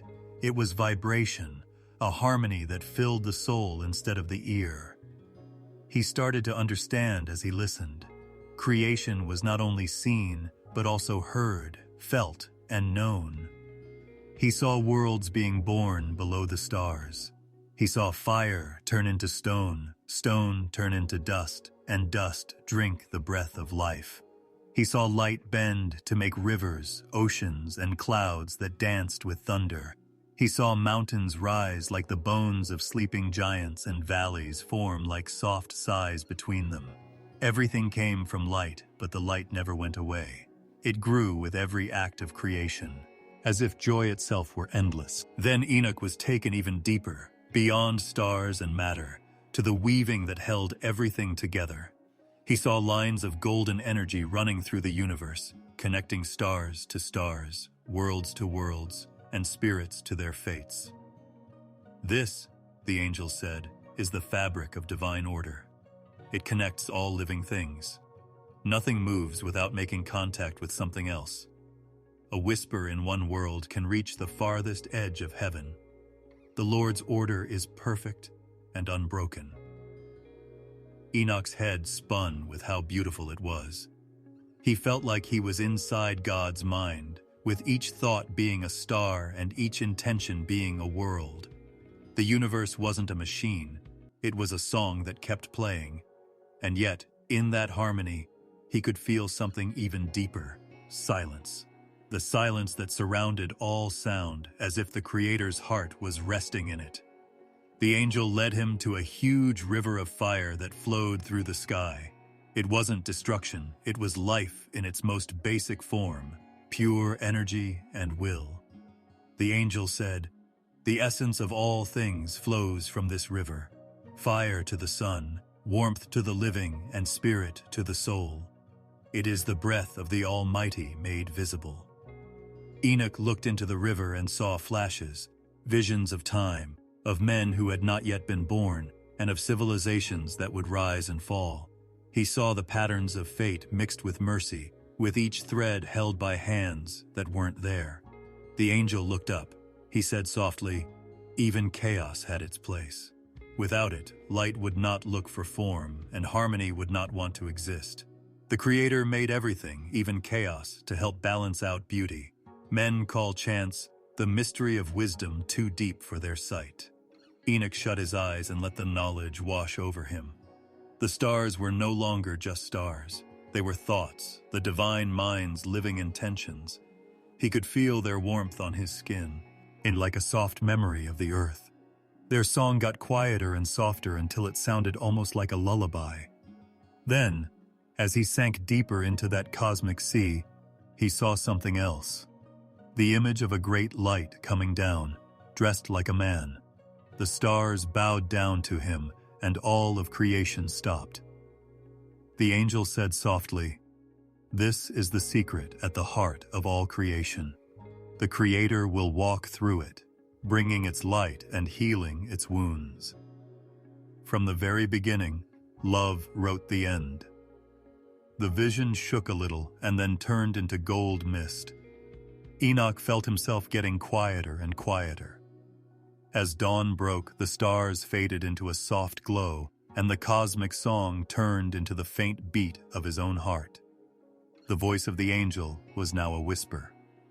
"You have seen the secrets of creation, the order that was there before everything else, and the harmony that will last forever. Keep this in mind. Wisdom is not something you can own. It is something you should carry in silence." Enoch stood once more on the plane of light. The heavens around him breathed like one big living thing. He felt like he was one with the universe, with no separation between them. The stars, the winds, the songs, and the river of fire all moved together, and he, one person among them, felt at peace with the rhythm of eternity. A soft light filled the air, a light that seemed to breathe with warmth and purpose. Enoch stood still, his eyes wide as he felt the change around him. The golden plain where he used to stand turned into a misty landscape that sparkled like moonlight on still water. The angel who led him spoke in a voice that sounded like the blending of wind and flute. "Enoch, now you shall see the place of the holy ones," the angel said. "Those who dwell near the light of the Most High." The fog in front of him cleared, and he saw a path made of clear stone that shone faintly under his feet. Every step he took seemed to echo through the heavens, a soft sound that blended in with the heavenly voices that couldn't be seen. Mountains of white fire rose along the horizon. They weren't burning, they were alive, pure and cool, with peaks that reached beyond sight. There were rivers of liquid light that flowed between those mountains, winding through valleys with soil that looked like glass. The air was neither hot nor cold. It was balanced, holy, and full of life. Then, from the far-off brightness, he saw figures coming closer, people dressed in light. Their presence filled the space like dawn after a long night. Each had a beauty so great that words could only touch the edge of it. One of them stepped forward. His face was calm but bright, and his eyes showed both compassion and strength. Enoch's heart trembled with respect as the being spoke. The figure said, "Peace to you, son of Jared. I am Michael, and I stand in front of the Most High's throne. I have been sent to show you the resting places of the righteous and the order of the holy ones." His voice was deep and calm, like the sound of creation itself. There were two other big shapes behind him. The first had wings that looked like flowing water, and his eyes were full of healing light. He was Raphael, the keeper of mercy. The other person's eyes shone like the sun rising over mountains. Uriel, the light of God, was the guardian of secrets. Enoch bowed, but it felt more like instinct than duty, as if his soul knew how big what was in front of him was. The archangels held out their hands to him, and the air sparkled. He was suddenly lifted up again, as if by a wave of energy that he couldn't see. The world below turned into an ocean of light that swirled and never ended. They came to a huge field that shone with a soft silver light. Many souls moved through it, shining and calm, like stars moving across a calm sky. Their faces were bright with happiness, and there was no sadness in their eyes. It sounded like each soul was humming softly, adding its voice to a song that was both old and new. Michael said, "These are the spirits of the good. They stay here until the day of fulfillment. Their work is done, but their praise goes on." Enoch was amazed by what he saw. They didn't move as separate people. They moved as one harmony. Their light blended together perfectly, making waves that pulsed in time with something bigger. "Do they sleep?" he asked in a low voice. Uriel smiled a little. "They are awake past waking. Their peace is not the stillness of forgetting, but the calm of remembering everything perfectly. They are whole because they see." Enoch saw huge trees rising from the glowing ground as they walked through that holy place. Their trunks sparkled with silver veins, and their leaves were so thin that they shook like silk in a breeze that didn't make any noise. He saw thrones under one of these trees, but they weren't made of gold or stone. They were made of living fire. There were bright figures on them, like the patriarchs, prophets, and martyrs of old. They looked at him with kindness, but their eyes seemed to see beyond time. Raphael said softly, "These are the ones who were faithful when men were around. Their voices still say prayers that protect the living." The archangel raised his hand, and Enoch saw a garden that was unlike any other on earth. There were rivers that glowed from within and gently wound their way through fields that sparkled with stars instead of flowers. Every drop that fell into the rivers made a note in the music that was always playing around him. Michael said, "This is the paradise that was made from the beginning, the plague. See for those who keep the truth." A soft breeze blew, bringing with it whispers that sounded like names, old, holy, and never-ending. Enoch shut his eyes and listened. He could hear people laughing, praying, and singing hymns, all of which came together to make a peaceful hum that felt like breathing in forever. But there was something deeper than that peace, a pulse of desire, not sadness but excitement. "They're waiting for the renewal," Uriel said, knowing what he was thinking. "When everything is made new, heaven and earth will be one again." Enoch looked up and saw a veil above the field of the righteous. It was clear and sparkled like water in the sun. Beyond it, there was another world of bright light that was so pure that his eyes could barely handle it. Michael said, "That is the court of the holy ones, those who live closest to the throne." The veil opened a little, and Enoch saw movement. Thousands and thousands of beings, each shining brighter than stars. Their wings moved the air like the tides, and their voices rose in perfect harmony. He felt himself getting closer. As they entered the realm of the holy ones, the light got softer but also deeper, like layers of melody that went on forever. There were beings all around him whose very bodies seemed to be made of worship. Their movements and gestures were all signs of love and service. There were no words spoken. The air itself said what it meant. Enoch understood without hearing, the joy of creation, the beauty of order, and the peace of being close to God. Michael led him to a huge area where light gathered like a sea of crystal. A mountain with living fire at its top stood in the middle. From its top, streams of light flowed down like rivers, feeding all the heavens below. Uriel said, "This is where all holiness comes from. All the lights you've seen and all the lives you've seen are all reflections of the fire that lives here." Raphael then put his hand on Enoch's shoulder and his vision changed. He saw the souls of the penitent, or those who had turned away from sin at the last moment. They stood in the twilight, not thrown away, but waiting by a river of fire that cleansed. "Mercy lives here," Raphael said. "The Most High never forgets a cry of repentance." The river flowed through them, washing away shadows until they, too, began to glow faintly, like dawn through mist. Enoch watched in quiet awe. It wasn't punishment. It was change, the slow revealing of light that had been hidden for years. They stood in front of the bright mountain again when the vision faded.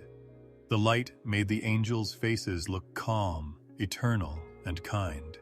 Michael looked at him and said, "These are the Holy One's places. You have seen the peace of the good, the joy of the pure, and the mercy that lasts even after judgment.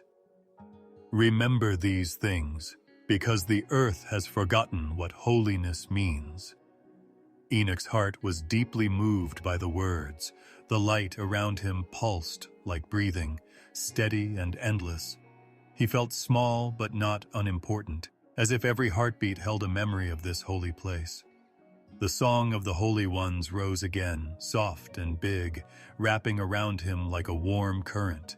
The air sparkled, the light softened, and for a long time he just stood there, quiet, awake, and full of the peace that only heaven can give. The air sparkled softly, and for a moment Enoch thought he could hear the breath of God. It wasn't sound like men know it. It was something purer, a melody that calmed the mind and stirred the spirit. The archangel leading him raised a hand, and the horizon turned into a soft glow that didn't hurt Enoch's eyes to look at. Before him was a garden unlike any that had ever existed on the earth below. It was huge, bright, and full of life, with a holiness that seemed to hum through every leaf and stream. "This," said his angelic friend, "is the garden beyond the east, the place where life first bloomed, the land of peace without shadows." The words fell like dew on Enoch's soul, and when he stepped forward, his feet touched ground that was so soft it felt like living silk. The grass under him sparkled like emerald glass, and little bits of light floated through the air, sparkling as if they were pieces of sunlight that had been freed from time. The smell of the place was unlike anything on earth. It was as if sweetness had taken shape and mixed with the coolness of water that never ends. Enoch looked around and saw 4 big rivers coming from a bright spring in the middle of the garden. One river shone like silver, smooth and calm. Another glimmered gold, reflecting hidden fire. The third flowed like milk, bright and pure. And the fourth carried the soft hue of honey, thick with light, as if joy itself moved through its current. Instead of the rush of earthly waters, their sound was like a lullaby sung by the wind of heaven. The angel spoke again, and his voice was as soft as the sound of the river.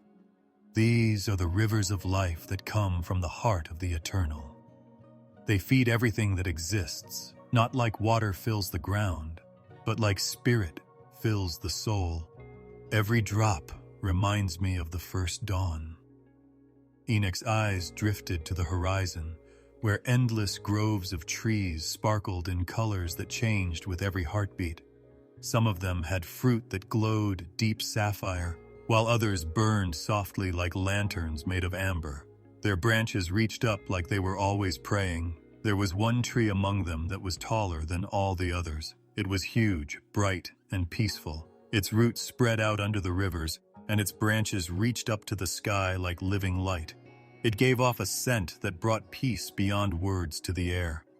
Enoch was drawn to it. The angel said, "That is the tree of life.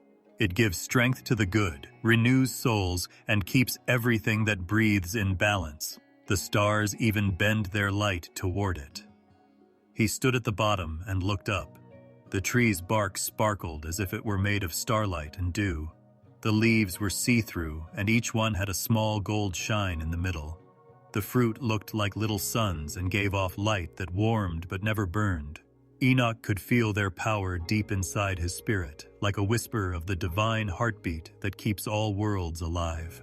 He heard a soft hum coming from it, a song so old and sweet that it made him cry. Then a wind blew in, soft, cool, and full of voices. It was a sound that mixed laughter, memories, and prayer into one.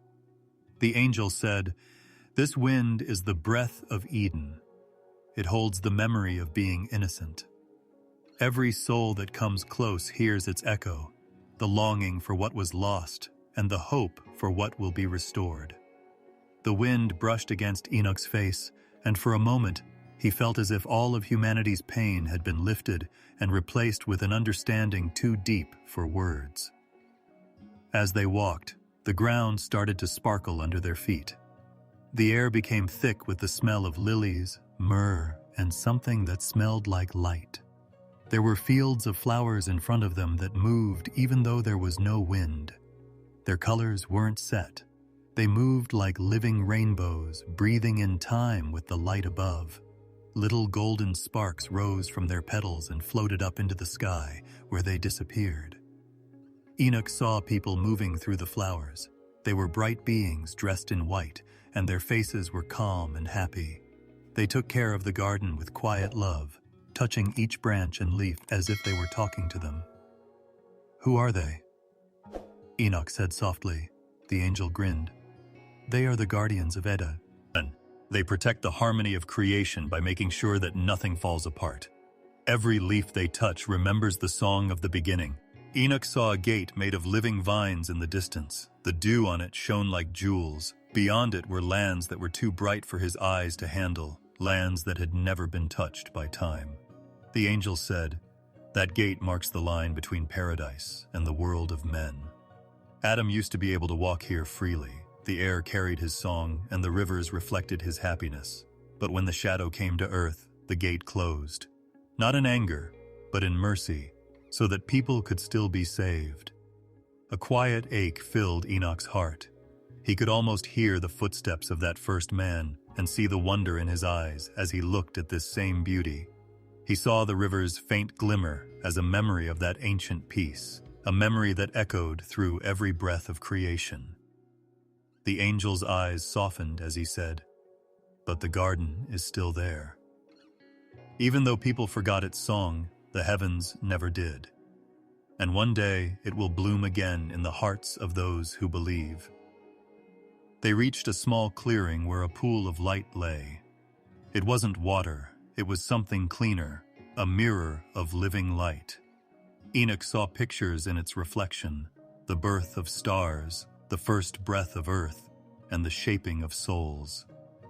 "This," the angel said, "is the memory of creation. The garden protects it. Even when worlds fade, the memory stays here, untouched and whole." Enoch saw the light from the rivers ripple through the reflection. For a moment, he thought he saw the throne of the Most High. It was far away and immeasurable, but close enough that his soul was at peace. He spoke softly to the angel. "This place, it feels alive, like it breathes with him." The angel said, "It does. Because Eden is not just a garden, it's a living praise. His name is sung by every root, drop, and breeze. That is why it lasts through the ages. It is a reflection of his perfection."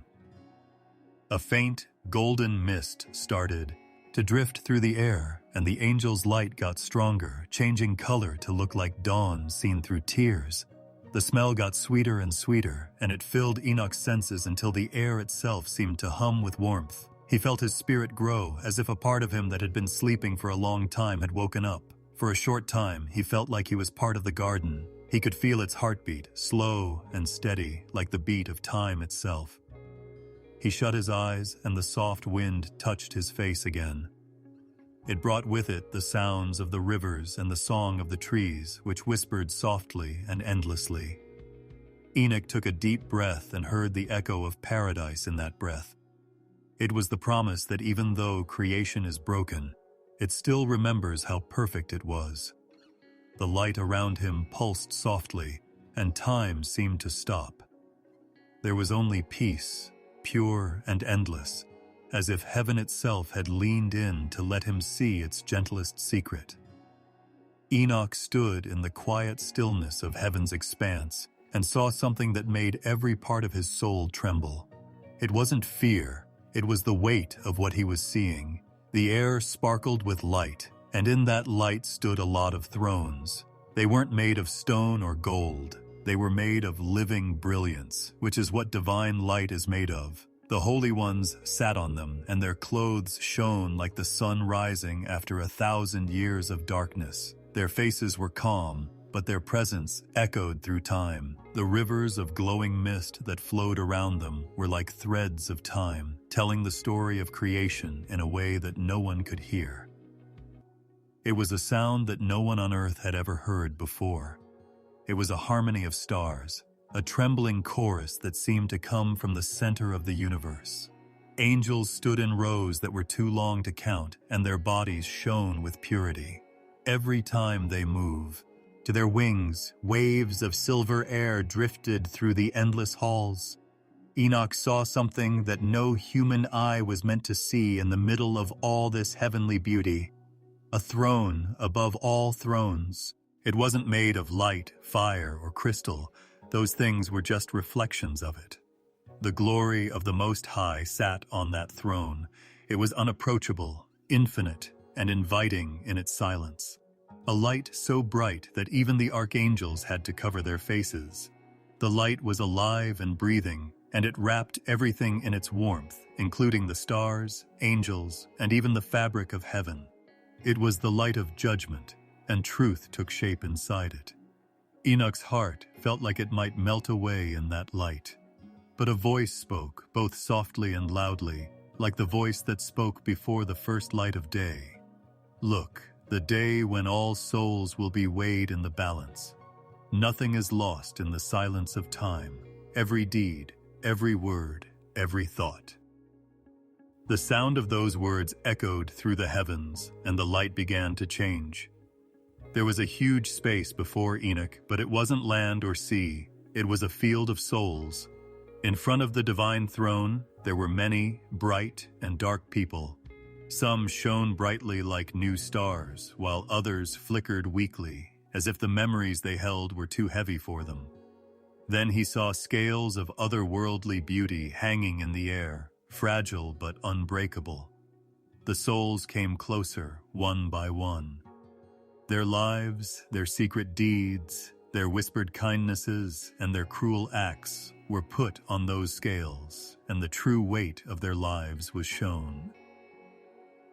It was both amazing and sad to see. Angels moved slowly among the souls, showing some the way, comforting others, and turning away those whose light had dimmed too much to be seen. It felt like centuries passed between each judgment. The souls who had loved mercy and truth rose up on beams of light that took them to places Enoch couldn't see. Others went into the dark, not out of anger, but out of solemn justice, as if the universe itself was sending each soul back to where it had always belonged. Enoch stood still and hardly breathed. The vision was too big for him to hold, but he understood every detail as if God had given him knowledge. He saw thrones being made, not just for angels, but also for people who had done the right thing and suffered. He saw crowns of light resting on altars of fire. He felt that this judgment was more than just a moment in time. It was a rhythm that ran through all of creation. It was a truth that had always been there, waiting to be revealed. Michael, shining like a storm of gold, got close to him. His eyes shone with the light of many suns, but his voice was as calm as still water. He said, "This is the balance of eternity. Every action has an effect. Every soul keeps its own record. Even silence speaks in the halls of the Almighty." Enoch looked down, and tears shone like stars on his face. He felt both how small people are and how much love there is for them. Then the vision got stronger. Enoch saw books, big books of living flame that opened up in front of the throne. Pages turned by themselves, and from them came memories of worlds, mountains shaking at the sound of prayers, oceans whispering secrets of people who had died, and cities that had been built and then forgotten over time. He could see every story that had ever been written in the soul of creation. He understood that the universe was a library of divine memory, and that nothing, not even a tear or a sigh, was ever lost. He felt a soft light on him, and knew that this vision was not meant to scare him, but to wake him up. The judgment wasn't a scene of anger. It was a scene of perfect order, where everything came back into harmony. The bad people burned up like fog, and the good people got better like gold. The light didn't judge by looks, but by what was inside. In that world, no lies could stand because every soul was clear to its creator. Enoch could feel the divine light humming through him. It sounded like a lot of harps playing in time with his heartbeat. He felt like he was one with the universe for a moment, with every star, every angelic hymn, and every breath of wind carrying the same eternal melody. He then understood why heaven was called a place of peace. It wasn't because it was quiet and still. It was because everything there moved in perfect harmony with divine truth. He bowed deeply, and as he did, a single tear of light fell from his eyes and disappeared into the bright floor of heaven. The voice of God, like the slow rumble of galaxies, spoke again. "Bear witness, Enoch, for the generations of earth. Tell them what you saw. Tell them that mercy is never lost, and that justice is never forgotten." Enoch stood still as the bright light around him faded into a soft silver mist. His spirit was shaking but calm. He had seen the heart of eternity, the great throne, the scales of truth, and the souls weighed by their own light. The echo of the heavenly choir stayed with him like the last breath of a dream. In that endless silence, he realized that the story of creation and judgment was not an end, but a circle, a return to the light from which everything had come. There was a lot of sadness in the air, but not the kind that comes from losing someone. It was the kind that comes from remembering. Enoch stood on the edge of a huge, dark plain that looked like it had no beginning or end. Heaven's light was no longer around him. Instead, a pale glow shone through a fog that clung to the ground like smoke over dying embers. The silence was thick, but he could still hear faint echoes, cries, whispers, and the sound of wings that used to fly freely. The watchers cried here. One by one, their shapes came out of the mist. They were still tall and bright, but their brightness was dimmed by a grief that no words could hold. They were the angels who had come down to earth, those who had disobeyed God's orders, looked at the daughters of men and loved them, and taught the world things it wasn't ready to learn. Now that they had lost their glory, they looked like shadows of their former selves, with their heads down and tears in their eyes that sparkled like pieces of fallen stars. Enoch felt the cold of their pain touch him, a sadness so old that it seemed to be older than the earth itself. They looked at him and saw both recognition and shame, as if his mortal heart held the memory of what they had been. At first, their voices rose softly, shaking and unsure. Then they started to cry out loud, and their cries filled the empty space like a storm of sadness. The sound didn't cut through the air. It soaked into it, heavy and slow, with each cry sending ripples through time. One of them stepped forward.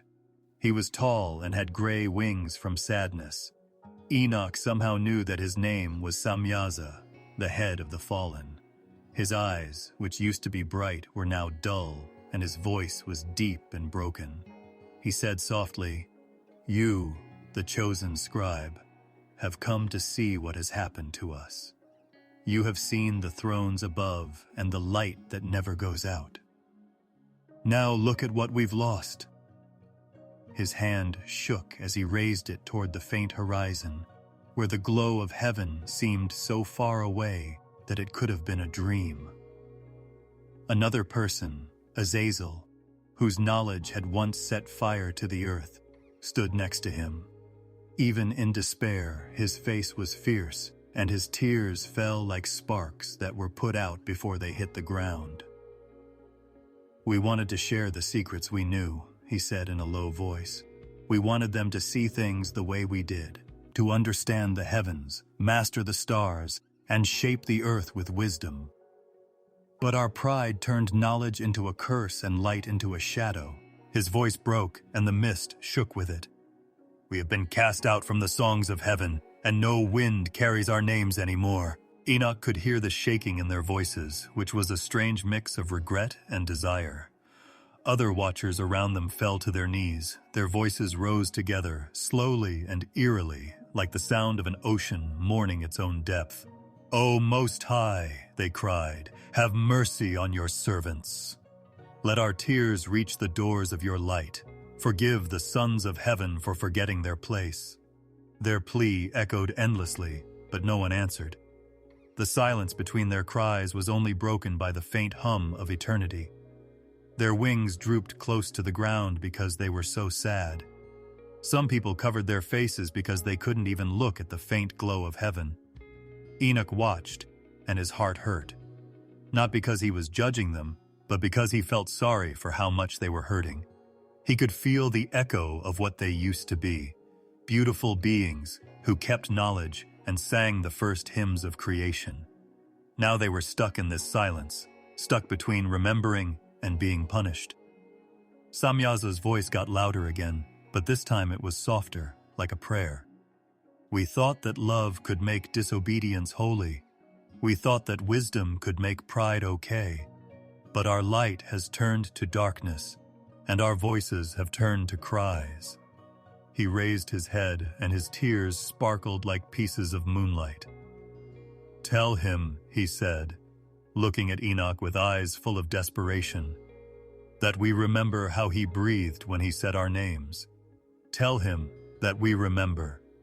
The words hit Enoch's heart like thunder that was muffled by clouds. He got down on his knees because he was so sad. He knew they had done wrong and that their fall was just, but he couldn't help but feel their pain, which came from remembering a divine love that was once known and now lost forever. The watchers cried louder, and their cries turned into songs, broken hymns of regret that didn't have any raj to them. The mist started to swirl and glow faintly, as if their sadness had moved it. Enoch saw flashes inside it, visions of their fall. He saw the time when the skies opened up and they fell on the mountains of earth like a storm of fire. He saw the first time they saw human faces, and the first time their hearts were drawn to mortal beauty. He saw them teaching the forbidden arts, like how to shape metals, read stars, and paint eyes. And he saw the destruction that came after, war, greed, and pride. People taking gifts from God and turning them into weapons. The knowledge of heaven led to the end of the world. As the vision faded, Enoch shook. The watchers stopped singing, and their songs turned into whispers. It felt like the air was sad for them. One person said softly, "Our cries rise to heaven, but the gates do not open. We don't wear iron chains, we wear chains of memory." Azazel raised his head, and his voice sounded like a cave. He said, "The fire that burns in heaven will not touch us again. We are shadows at the edge of his light, but we still remember his name, even in the dark." No one said anything for a long time. The mist moved through the still air like smoke. The watchers stood still, as if they were made of sorrow itself. Their tears fell silently to the ground, which no longer remembered them. Then Enoch felt something move, the faint warmth of a presence above him. A deep, soft voice spoke to the fallen ones, not to him. "The decision is final. The heavens have heard your cry, but the order is still in place. You will live here until the right time, and your memory will be a warning to all men." As the voice faded into the endless silence, the watchers bowed their heads. Their tears kept flowing, but there was a strange calm in their stillness now, as if the sound of that divine voice had reminded them that they were not completely forgotten, even in judgment. Enoch looked at them one last time. The mist swirled again, wrapping them in its pale embrace until only a few faint lights were left. Their cries faded into the sound of the wind, and it was like heaven itself was sad for them. The sound stayed with Enoch like the echo of a dream of angels who had loved too much, fallen too far, and were now crying in the shadows of eternity. When Enoch came back from the place of the crying angels, the world seemed to stop. His heart was heavy with the sounds of their cries and their trembling voices begging for mercy. The sadness that clung to his spirit still made the air around him shimmer. But when he stood under the wide sky, where stars burned like patient watchers, he felt something move. A stillness deeper than silence. It felt like the heavens were waiting for him to hear. The wind stopped, the light faded, and then a voice that was as big and soft as time itself filled the air. It wasn't a sound that reached his ears. It was a presence that spoke directly to his soul. "Enoch, son of Jared," the voice said, each word shining like the dawn. "You have seen their tears and heard their cries. You have seen what the watchers have turned into. Now you have to go to them again because I have a message for them." Enoch shook, but not out of fear. He was in awe. He knelt down and put his face to the ground. The voice kept going, steady and full of the calm authority that held the universe together. "They have asked for forgiveness. They have asked for their sentence to be lifted and their names to be put back on the list of people in heaven. But their prayers won't reach the heavens. Their sin is tied to them, and their rebellion is set in stone. Tell them this: their request has been turned down. Tell them that the judgment will stay the same until the end." The words hit Enoch's heart like thunder, even though the voice was soft. He could almost feel the sadness behind the order, because even in judgment, there was sadness. The Most High was not happy with their fall. The punishment of the watchers hurt the peace of heaven. But the order of God could not be broken. Enoch lowered his head and tears filled his eyes. He whispered, "My Lord, I am nothing but dust and breath. How can I say such things to the sons of heaven? Their faces look horrible and their sadness never ends." The voice said, "You won't go in weakness. My power will be with you. You will not walk among them as a man, but as someone who carries my word. You are chosen to be a messenger between heaven and the fallen. Your words will not be yours, but mine." A bright light surrounded him, warm but blinding, and the air was filled with a humming sound. Enoch felt his body get lighter, and his feet seemed to float up into the air as if creation itself was pulling them up. His vision got blurry, and the world below him faded away. Once again, he was taken beyond the veil of the earthly realm, past the clouds, the silver-blue horizon, and the silent stars that glowed in witness. The sky looked like waves of light that went on forever. Angels moved like living flames in that light. They watched him go by with calm faces and voices that whispered hymns that shook the fabric of time itself. One of them, tall, bright, and wearing a crown of gold fire, came close. Phanuel, the angel of repentance and hope, shone in Enoch's mind without him saying it. Phanuel said softly, "You have been given a burden that few can bear. To speak the word of judgment is to carry the weight of heaven's sadness. But you're not alone." The angel's touch was light as a breath to Enoch. A scroll appeared in front of him, and the letters on it glowed like gold that had melted. The words of the divine decree were on it. "Take this," Phanuel said. "See ere the words you must give to the watchers. Speak them without fear or pity, because both justice and mercy are in the will of the Most High." And so Enoch went back down into the shadow world, where the air was dark and heavy with sadness. The mist parted in front of him, as if it knew who was carrying the word of God. The watchers came out of the dark. They were the same bright beings who had been dimmed by grief. When they saw him coming, their faces lit up with hope. For a moment, the sadness in their eyes faded, as if they thought he had come to forgive them. Samyaza moved forward, his wings still drooping, but his eyes steady. He said, "O scribe of men, have you come from the throne? Please tell us if the Most High has heard us. Is there mercy for those who fell in love with his creation?" As they waited, their voices rose together, low and shaky. The air was full of excitement. Enoch's heart hurt for them because their hope was like a weak flame that was about to go out. But the fire of divine truth burned brighter inside him. The scroll in his hands started to glow, and the words on it pulsed like a heartbeat of light. He slowly unrolled it, his voice steady even though he felt sad in his chest. He said softly, "I have heard the word of the Most High," and the air around his voice shook. "This is his decree.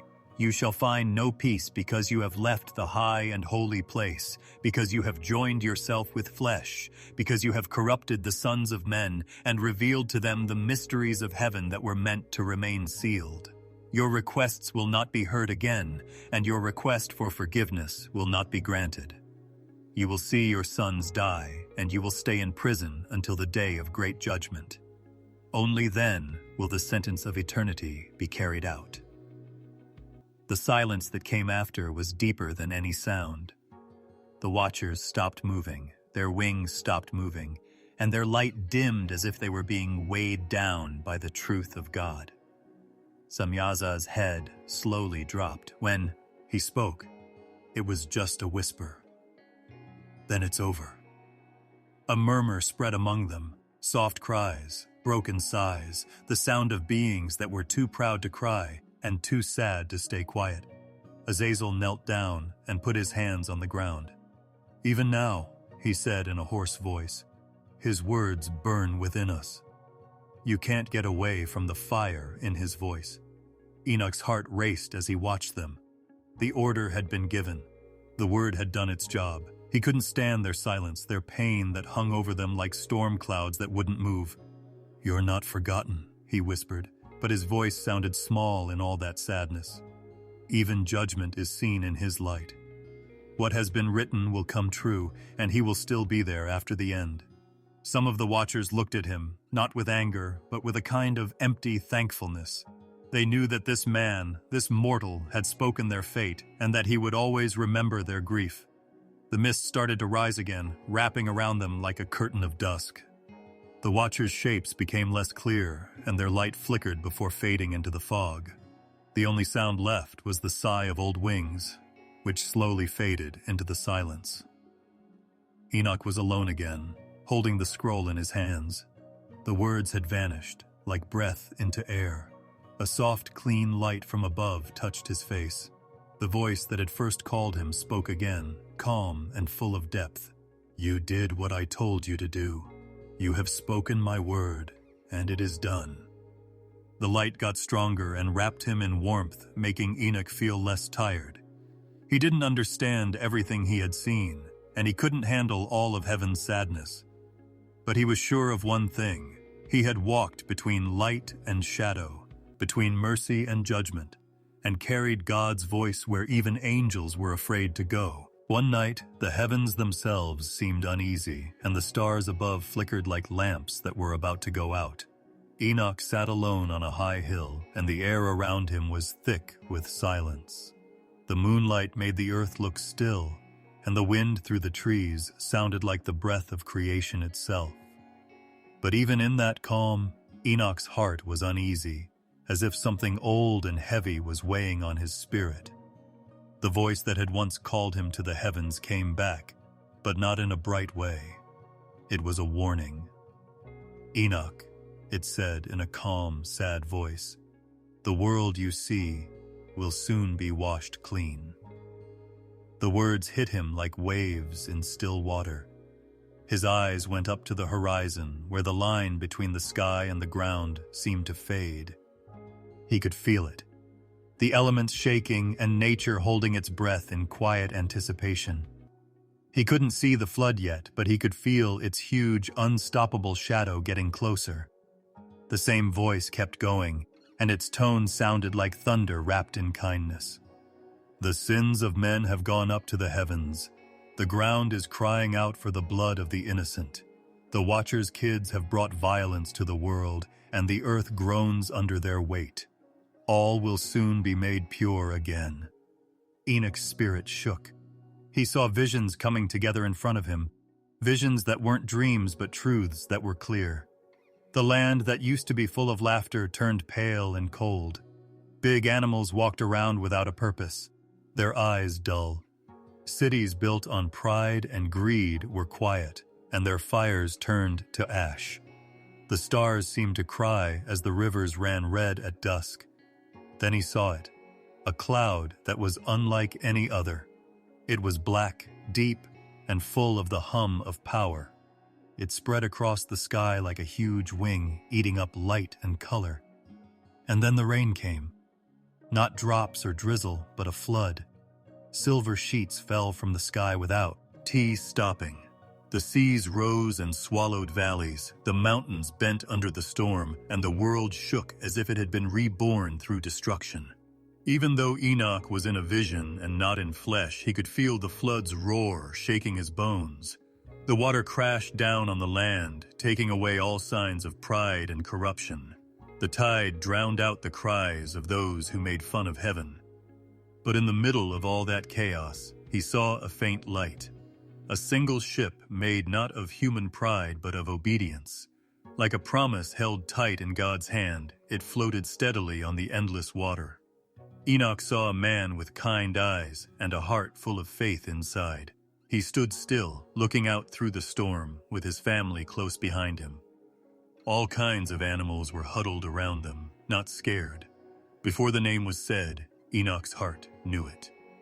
He whispered, "Noah." The voice softly said, "The chosen one, who came from your line. In his time, the flood will come, and through him, the seed of man will be saved." The vision got clearer, and Enoch saw the work of Noah's faith.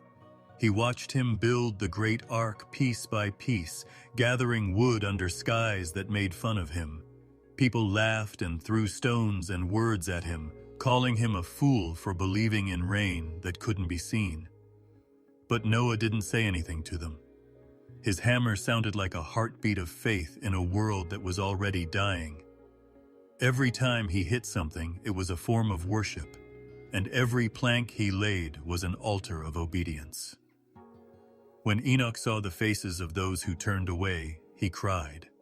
They made their houses taller in the hopes of getting away from what they didn't want to believe. They sang and drank wine all night, dancing under clouds that were already bringing them down.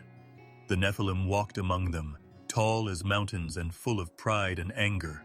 Their laughter was loud like thunder, and their anger was loud like storms, but even their strength could not stop what was coming. After that, Enoch saw heaven open again. Angels came from the depths of light, carrying bowls of fire and judging the dark world. Lightning made the sky look like rivers of fire. The water rose higher, swallowing the men's towers and erasing the signs of their rebellion. Enoch saw his own face in the reflection of the endless flood. It was sad and lit up by divine truth. He looked up. He whispered, "O Lord, is there no mercy left for them? Will no one live through the earth's cleansing?" The voice answered with a softness that showed both sadness and peace. "Mercy lives even when you judge. Life will start over after destruction. A new day will come from Noah's house. But Enoch, you should know that not everything will be lost to the waters. My promise will stand." Then, above the floodwaters, Enoch saw a faint light, a bow of colors woven through the mist, shining like hope made real. It stretched from one horizon to the other, calm and bright above the chaos. "This," the voice said, "will be the sign of my promise. I will never again destroy all life by the waters of the earth. The rainbow will remember what men forget. that even anger bows down to mercy. The vision changed. The water slowly and patiently started to go down, as if the world itself was breathing. The mountains came back into view, their peaks shining in the new sun. The wet ground made trees grow, and their leaves shook with dew. Birds came back, singing softly and hesitantly, as if they were testing the silence after the storm. And Noah knelt down on the side of a mountain. He built an altar out of the stones of survival, and smoke rose from it. The smell of his gift rose through the clean air and reached heaven like the first prayer of a new world. Enoch could feel the peace in that moment, the stillness after God's judgment and the chance to start over again. But there was still a faint ache, a sadness that even new creation couldn't fully wash away. The memory of what had been lost stayed with them like a shadow in the corners of time. Enoch was back on the hill as the vision faded. The night was still and quiet. The stars above blinked faintly, and the moon had changed its path. The voice was quiet now, but the message still made his heart race. He understood what he had seen, not just destruction, but also renewal. The flood didn't end anything. It washed away a hurt world. He looked down at his hands, which were still shaking a little from the light of the vision. The ground beneath him felt alive, as if it was telling him secrets about the rain that was coming. And for the first time, he understood the rhythm of heaven. That creation breathes, dies, and is born again, not by chance, but by God's will. A light, cool, and sweet wind blew through the valley, bringing the smell of rain from far away. Enoch looked up at the sky and shut his eyes. He could still hear the faint rumble of the storm coming from deep inside his spirit. But above it, stronger and clearer, he heard the heartbeat of promise, the quiet assurance that there would always be light after every flood. The light that surrounded Enoch was not like any light on earth. It was alive, breathing, and full of meaning. In the quiet of the sky where time itself seemed to stop, a light spread out in front of him like dawn over a world that was still asleep. The archangels stood in a solemn line, their faces showing awe, as Enoch looked up at a light that no one else had ever seen. The light was soft but never-ending, kind but all-consuming. He didn't feel destruction inside it. He felt promise, something holy that connected mercy and judgment. The voice that came through was not loud or angry. It was calm and authoritative, and it echoed through every part of him. It talked about a time in the future, when righteousness would walk the earth in human form, and the divine would live among the children of dust. Enoch shook, not from fear, but because of how heavy what he saw was. The skies opened up like the pages of a living book, and inside the pages he saw a vision so bright that the stars themselves bowed their light before it. A person came out of the light, and a lot of angels sang around them in voices that sounded like rivers flowing and winds whispering. The figure was dressed in light that was whiter than snow, but it was warm, not far away. The one who sat on a throne of glory, shining in a way that words can't describe, looked like a man, but was more than a man. Enoch's heart knew what words couldn't say. This was the Son of Man who was promised, the Redeemer who was seen before the world was made. He saw all the nations come before that throne, every tribe, every language, and every soul that had ever lived. People opened books of remembrance, and from each page, the truth of every life shone like threads of light. There was mercy in the air, not despair. Enoch realized that justice wasn't punishing the guilty, it was bringing back what was lost. The Son of Man's eyes had both fire and kindness in them. The fire cleanses and the kindness heals, and above him was the eternal seal of God's promise, a light that shone through all time. When Enoch saw that vision, he felt his spirit grow, as if the limits of his being could no longer hold what he knew. It wasn't just a vision that he would forget. The light of prophecy entered him as a seed that grew deep within his soul. He saw the Messiah's journey through time, the humble birth, the rejection, the suffering, and finally the victory that would bring heaven and earth back together. The heavens shook, not because of violence, but because of awe, as if all of creation held its breath for that moment. Enoch knelt down, and his tears shone in the light of God. He whispered, "O Lord of eternity, how great is your mercy, that you reveal the future of salvation to one as small as I." The angels around him didn't answer with words, but with harmony, an endless melody that filled the skies with devotion. Each note was full of hope and echoed through the universe, reaching the edges of creation. Then he saw something even deeper. The light that came from the Son of Man also shone on the souls of the righteous. They weren't just watching, they were part of that glory, shining like stars in a night that would never end. Their happiness knew no bounds, and in the middle of them were their ancestors, prophets, and people who had walked in faith even when the world was dark. Enoch understood that this vision was not just for him, but for everyone who would believe in the future. The flame of prophecy would pass from his spirit to generations yet to be born, guiding them toward the dawn of redemption. The light changed, and Enoch was taken through divine time, where he saw the story of the world as a single breath. He saw the proud fall, the humble rise, the tears of those who were waiting for help, and the songs of those who found it. Every moment had a reason for being. Even the dark had meaning, because it made the brightness of divine love clear. Enoch knew that the Most High's plan was never chaos, but a symphony, with a divine rhythm in which every soul had its own note and every heartbeat its own measure. Enoch felt himself being lifted closer to the throne as the vision got brighter, almost too bright to bear. The one sitting there reached out a hand, and light flowed from each finger like living fire. Enoch got a mark of remembrance from that touch, a sign that would stay with him even when he came back to earth. It was the seal of prophecy, a piece of the eternal light that no shadow could ever put out. He would use it to talk to future generations about the coming of the righteous, one, the anointed king who would judge with truth and heal with love. The sky began to darken slowly, as if the light were taking a break instead of fading. The angels bent down, and the music turned into a lullaby of stars. Enoch's heart was at peace. The huge things he had seen settled into peace.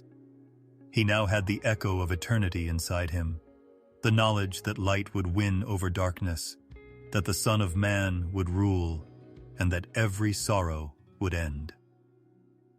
As the divine light faded around him, Enoch stayed still, his spirit glowing faintly with what he had seen.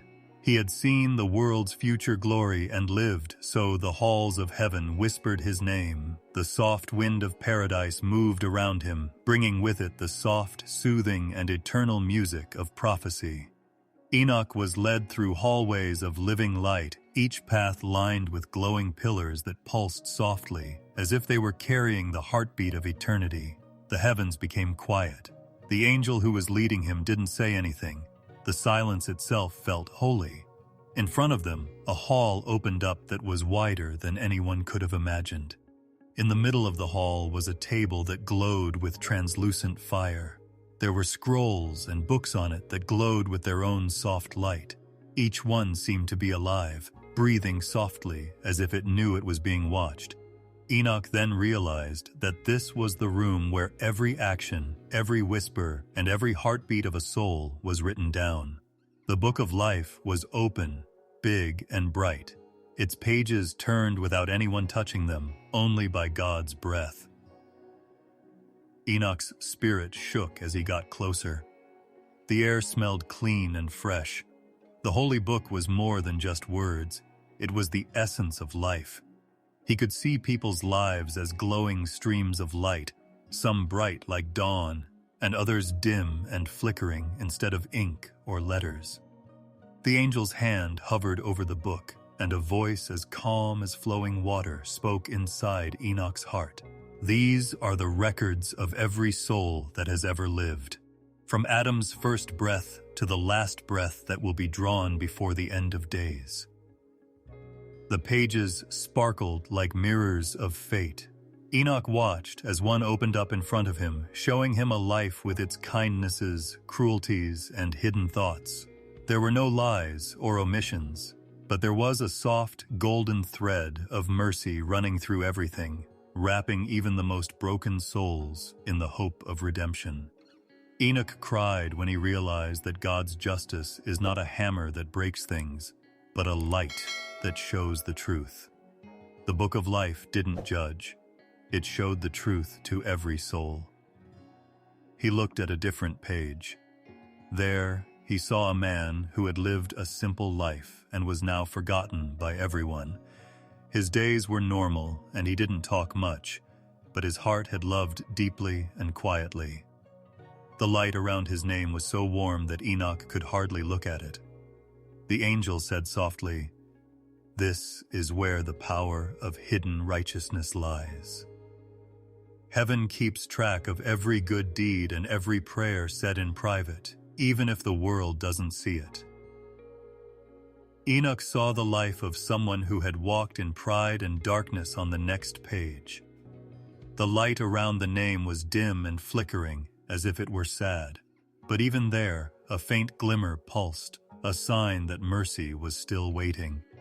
The angel said, "The Most High does not forget any soul." The door to return is always open, even when you feel the most guilty.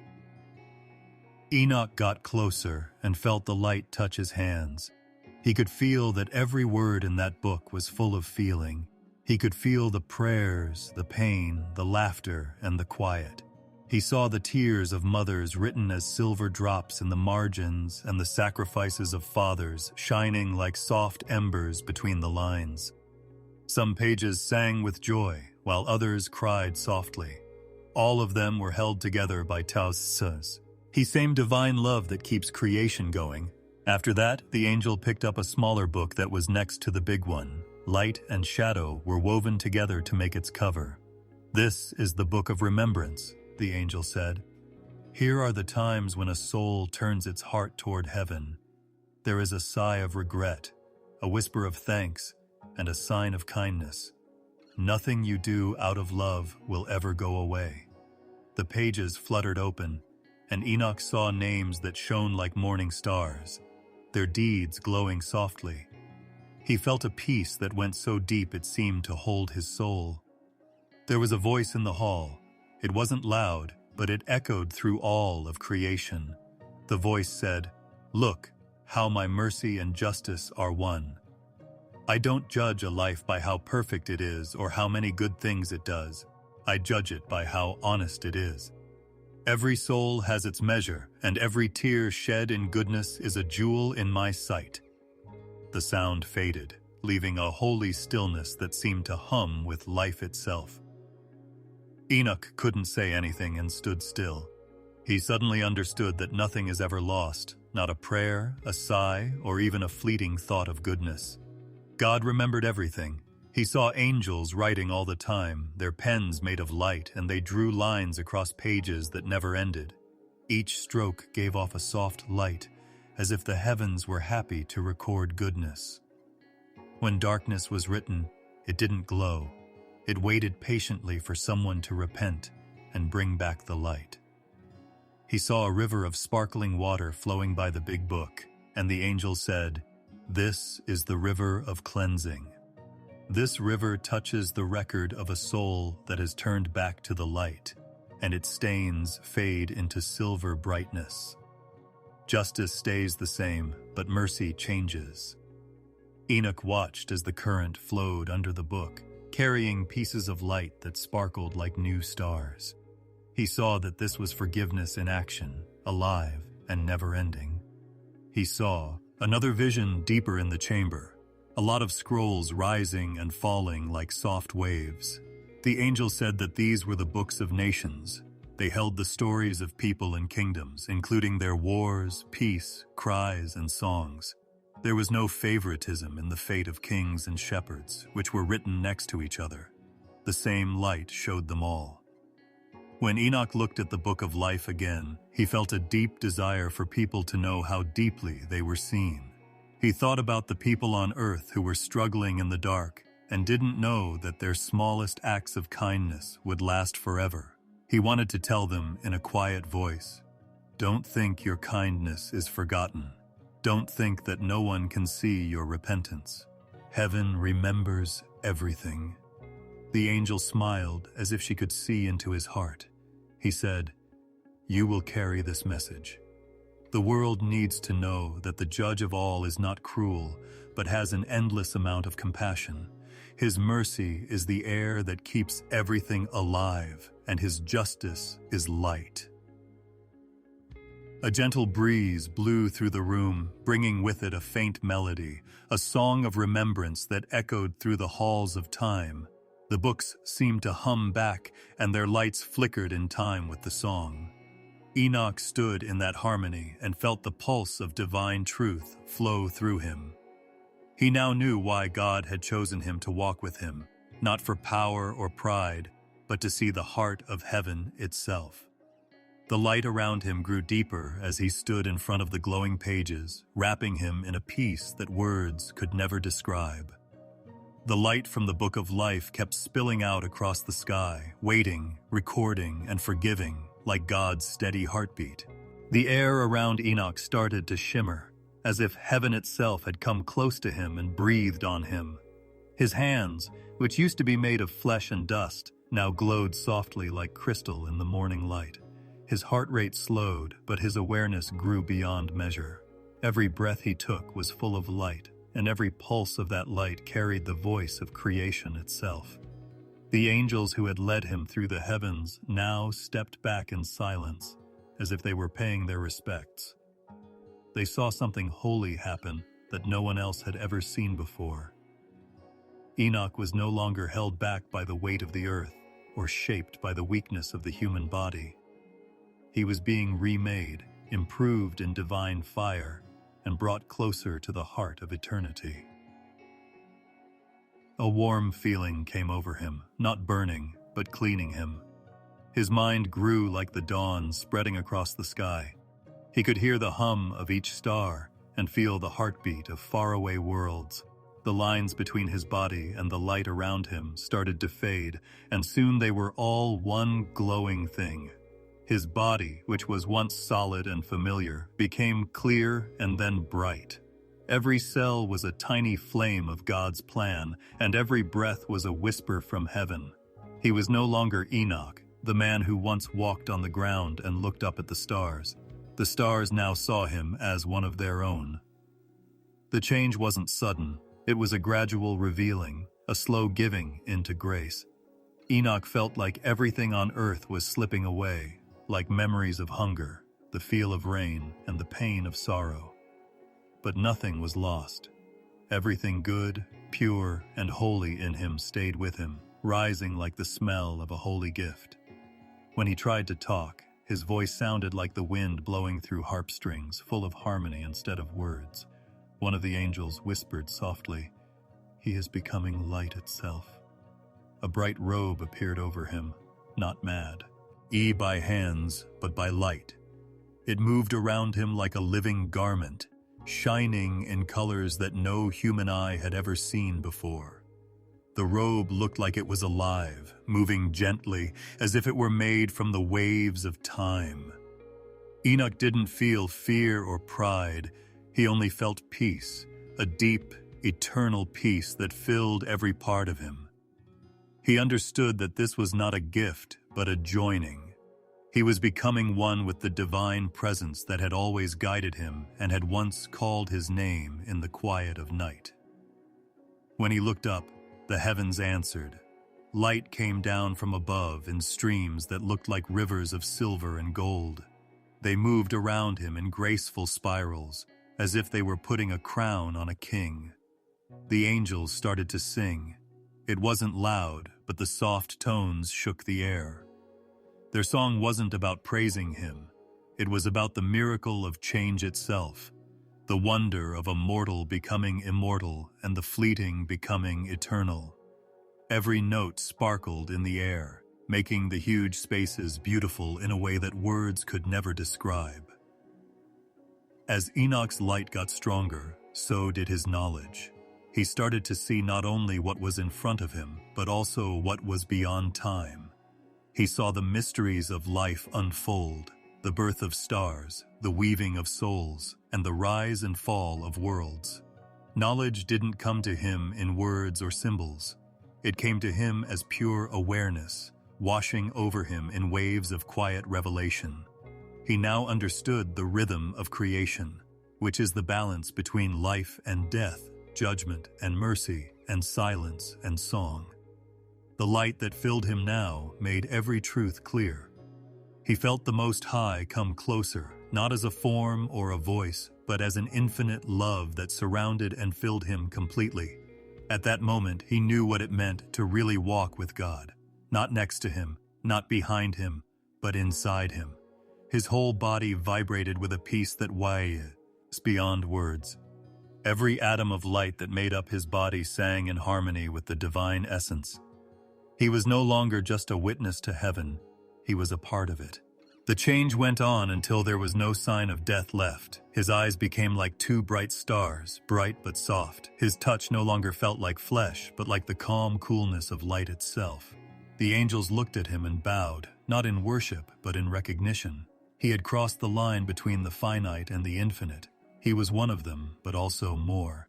He had the memory of the earth, the compassion that comes from human sorrow, and the understanding that comes only from walking through shadow. That was his gift to the heavens, his now holy humanity. In that holy silence, the voice that had first called him whispered again, "You are no longer bound to the dust. You will live among the holy ones and shine forever as a light of remembrance." The words didn't echo, they just became part of him. He felt his heart grow, not in size but in essence, until it reached across the universe and he could feel the breath of all living things. He heard every soul's whisper, cry, and prayer.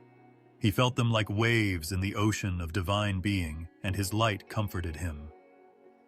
Enoch now shone brighter than the sky at dawn. The angels surrounded him like a constellation of reverence, and their eyes shone with his light. The halls of heaven shook softly, not from power but from happiness. The stars sang his name, but not as Enoch. They sang it as a new person born in the divine fire. Now only the heavens could say his name, which was different from the one he used to go by. It meant the one who became light. He lifted his glowing hands and saw the world move beneath them.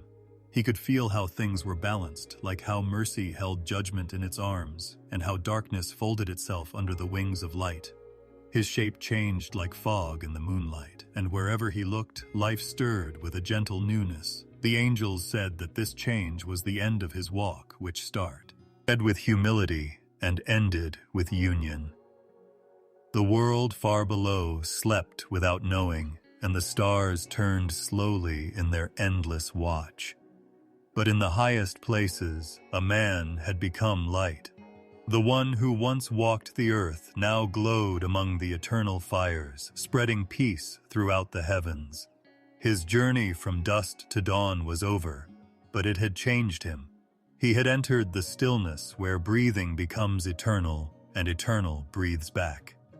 In that quiet, divine peace, Enoch's light pulsed softly, like the rhythm of the universe itself. It was a reminder that flesh can rise into light, faith can bloom into radiance, and those who walk with God never truly fade. Instead, they become the very glow that guides others home.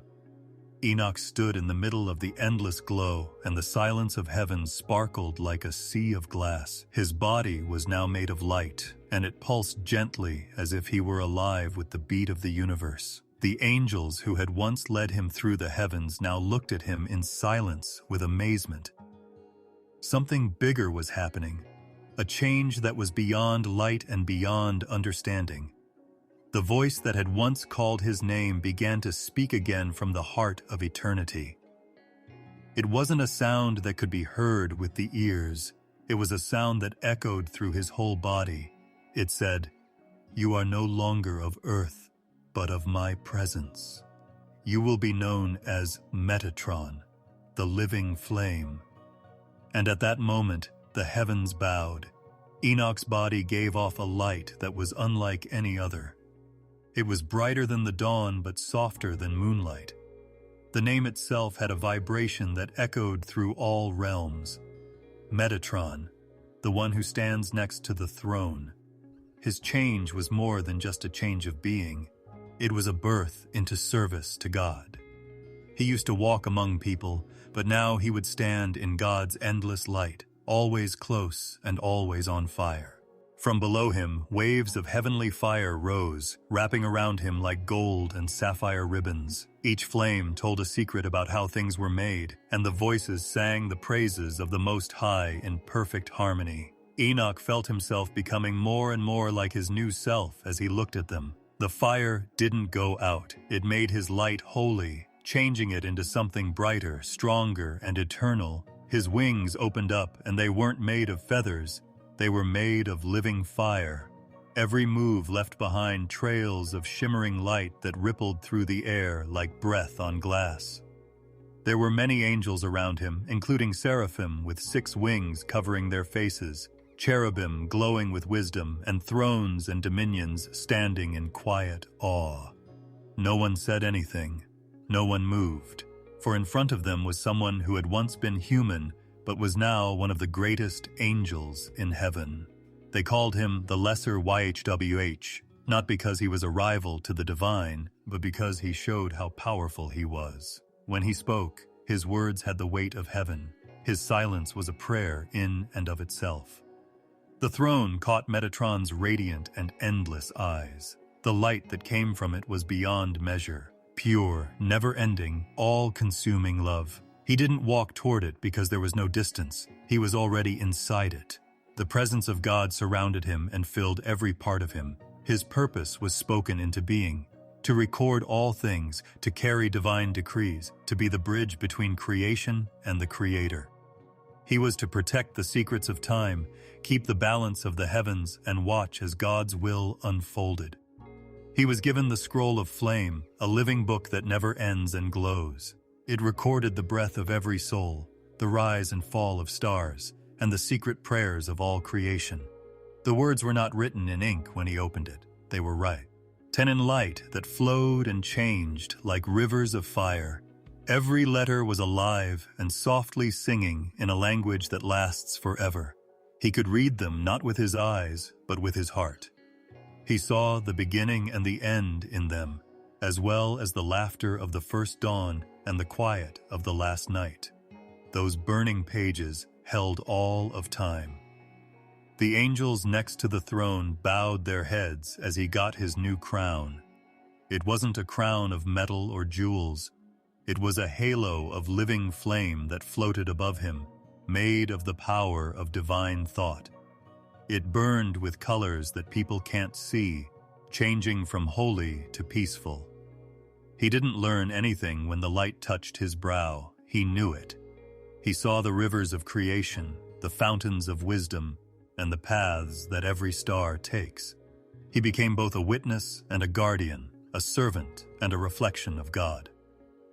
Metatron was both a source of peace and fire. Harmony followed him wherever he went. His voice could calm storms or wake up galaxies. People in the lower heavens shook with respect when he spoke, and his words spread like waves of gold through the air. But he was still humble at heart.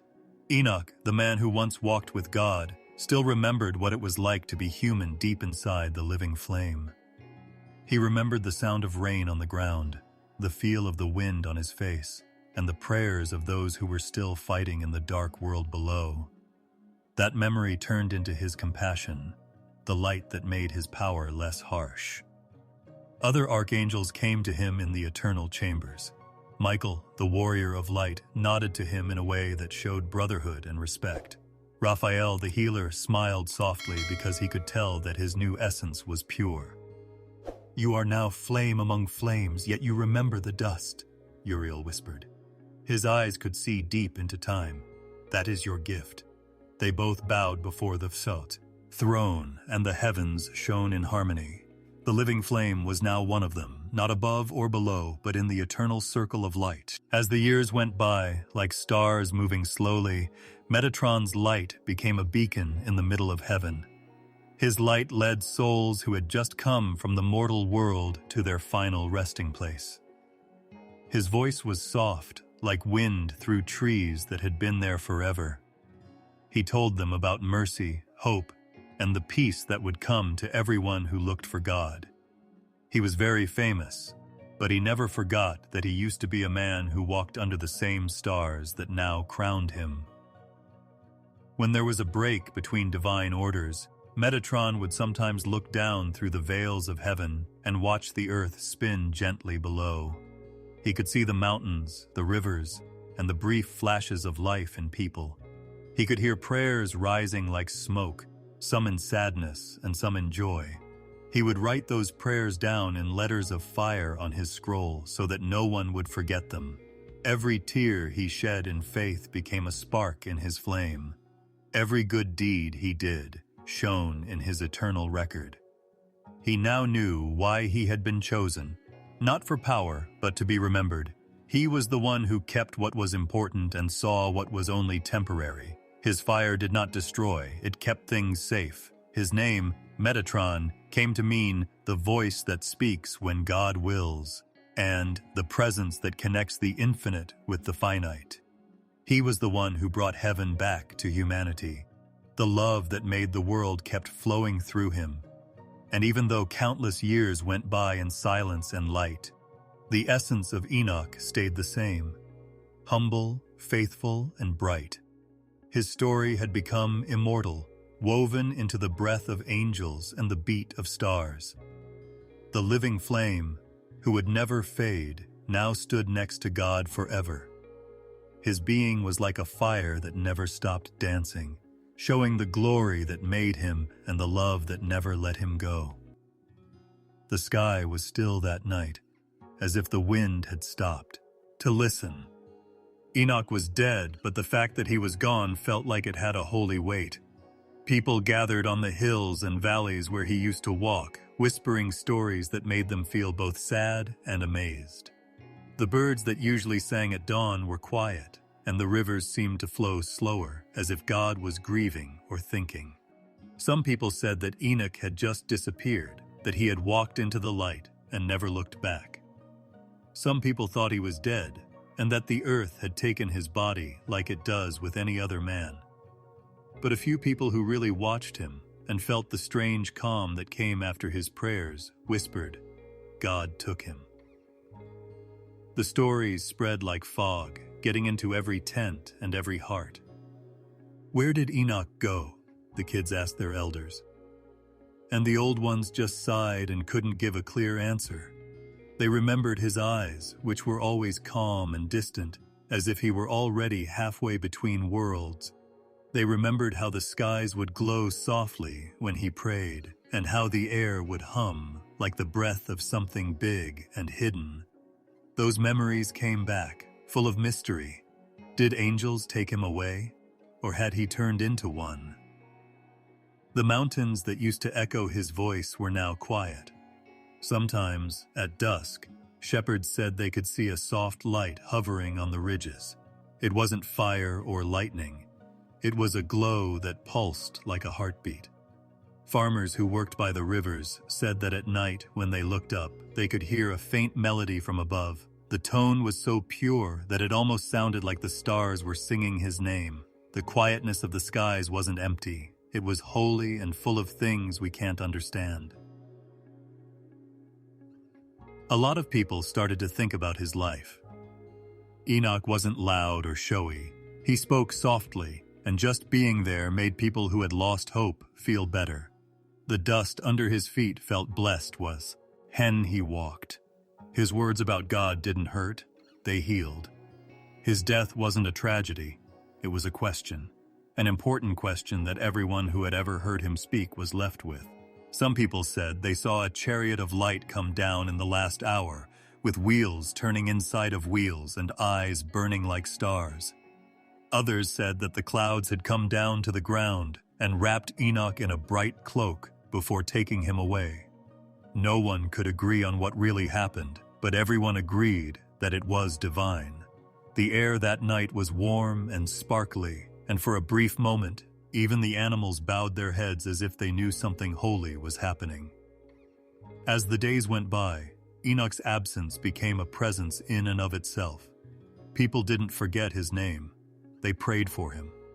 People whispered it before bed, hoping that he could still hear them, no matter where he was, whether it was beyond the veil of heaven or in the realm of pure light. Some said they dreamed of him standing in clothes of fire, with a calm face and eyes full of compassion. He didn't say anything in their dreams. He only raised his hand to bless them, and the dreamers would wake up with tears in their eyes and peace in their hearts. The weather even changed after he left. The rain would fall softly, not with thunder, as if the sky was remembering him. The moon looked brighter, and the stars looked like they had been moved around, as if the heavens had made room for him. The old scrolls, written by those who studied signs, began to record these changes: the shifting winds, the golden haze at twilight, the way morning light appeared softer than before. To them, it was clear. Creation itself was bearing witness that one of its own had been carried beyond. The prophets and wise men got together and talked quietly by the flickering lamps. They all agreed on one thing: Enoch had not died like other people do. He had been taken, not as a punishment, but as a gift. They said, "For he walked with God, and God took him." These words became eternal, passed down from generation to generation, and eventually became scripture. They became a sign of hope that there is a closeness to God that is so strong that even death must bow before it. After the silence, people started to understand something small. Enoch's story was not just about a man vanishing into heaven. It was about what happens when a soul becomes light enough to rise. His life was a bridge that connected the body and the spirit, the earth and eternity. People who remembered him were no longer afraid of death. They started to live with a kinder heart, looking for purity not through rituals, but by walking quietly, like Enoch did. On some nights when the sky was very clear, people driving on lonely roads would look up and feel like someone was watching over them. The stars looked like living things, like thousands of warm eyes. Some people said they could see a faint figure among them, not far away but close, as if it were standing just beyond the clouds and glowing. And in those moments, fear would go away and be replaced by a strange calm that made them smile and close their eyes. People on earth began to talk about Enoch's disappearance.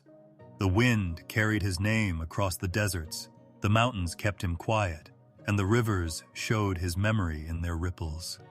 There was never a need for a monument to him. His monument was the peace he left behind. His memory lived on in the quiet before dawn, in the light of the stars, and in the space between breaths when you feel closest to the unseen. People kept telling his story, though, in a soft, respectful way, as if they were talking about a secret that was too sacred for loud voices. They didn't call it dying. They called it ascension, or maybe communion, which means bringing a soul back to where it always belonged. It was said that Enoch had joined the eternal chorus, a song with no beginning or end that was woven into the quiet music of creation itself. This happened in the stillness of the heavens, where the silence itself seemed alive. The world didn't forget about Enoch even after he was gone for a long time. His name hung in the air like a smell that wouldn't go away. People would gather around fires and under the stars at night to tell stories about the man who walked with God. The shepherds told their kids how the sky had sparkled the day he went missing, and the elders talked about how calm the valley had been since that night.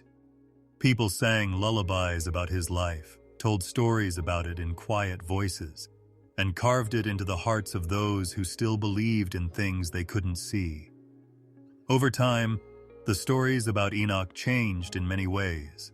Some people said that angels had taken him away in a chariot of light, while others said that he had become the morning star that watches over the world without saying a word. But everyone agreed on one thing: he had not died like other people. The air around his memory was soft, the kind that made him feel better instead of scared. People believed that goodness was still possible and that purity still had a place among mortals because of his story. Old women sang songs about him as they worked the looms in small villages all over the ancient lands. Their voices were soft and rhythmic, and they echoed through stone courtyards. The songs were about a man who talked to the heavens and knew the secrets of time and the stars. These songs would put kids to sleep, and they would dream of ladders that went up into the sky and bright beings that watched over them. The story of Enoch became more than just a memory. It became a part of everyday life, a steady beat that never went away. There were whispers of the scrolls he had written, strange writings full of visions of angels, thrones, burning rivers, and gardens that would last forever, somewhere far from where he used to walk. People said that he had written down everything he had seen, and that every revelati was sealed in words of light on thin sheets of bark or leather. But as time went on, those scrolls vanished. Some were hidden, some were burned in wars, and some were buried under ruins that no one remembers. But pieces lived on in songs, dreams, and the hearts of people who still listened to the wind. People who traveled from far away told stories about these lost writings. They said that the scrolls held the Book of the Watchers, which Enoch had written about the angels who fell and the mysteries of creation.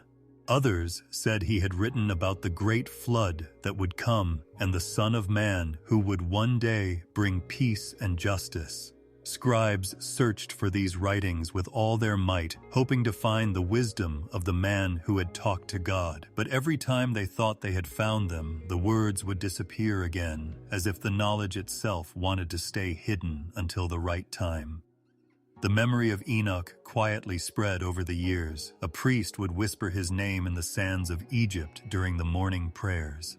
Monks in the highlands of Ethiopia thought that illuminated manuscripts with parts of his story were sacred treasures. In Babylon's markets, traders spread the rumor that a prophet once touched the stars and came back as light. His story brought comfort to those who had been exiled and forgotten. It was comforting to know that there was a man who had walked close to God and had not been lost to darkness.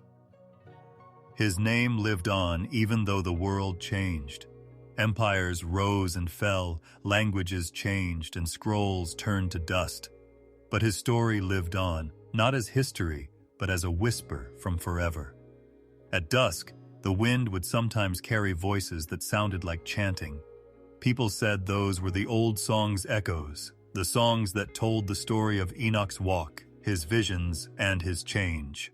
People who really listened said they could feel the warmth of a light that wasn't from the sun. People said that in faraway monasteries there were secret rooms where people who promised to keep quiet kept Enoch's scrolls safe. People said that the words were too holy to be read by people who weren't ready, that they glowed faintly in the dark, and that the room smelled like rain on stone. People traveled from far away to see even a glimpse of those holy pages. Some came back and said they had seen scrolls written in a language older than time, with symbols that looked like they were alive.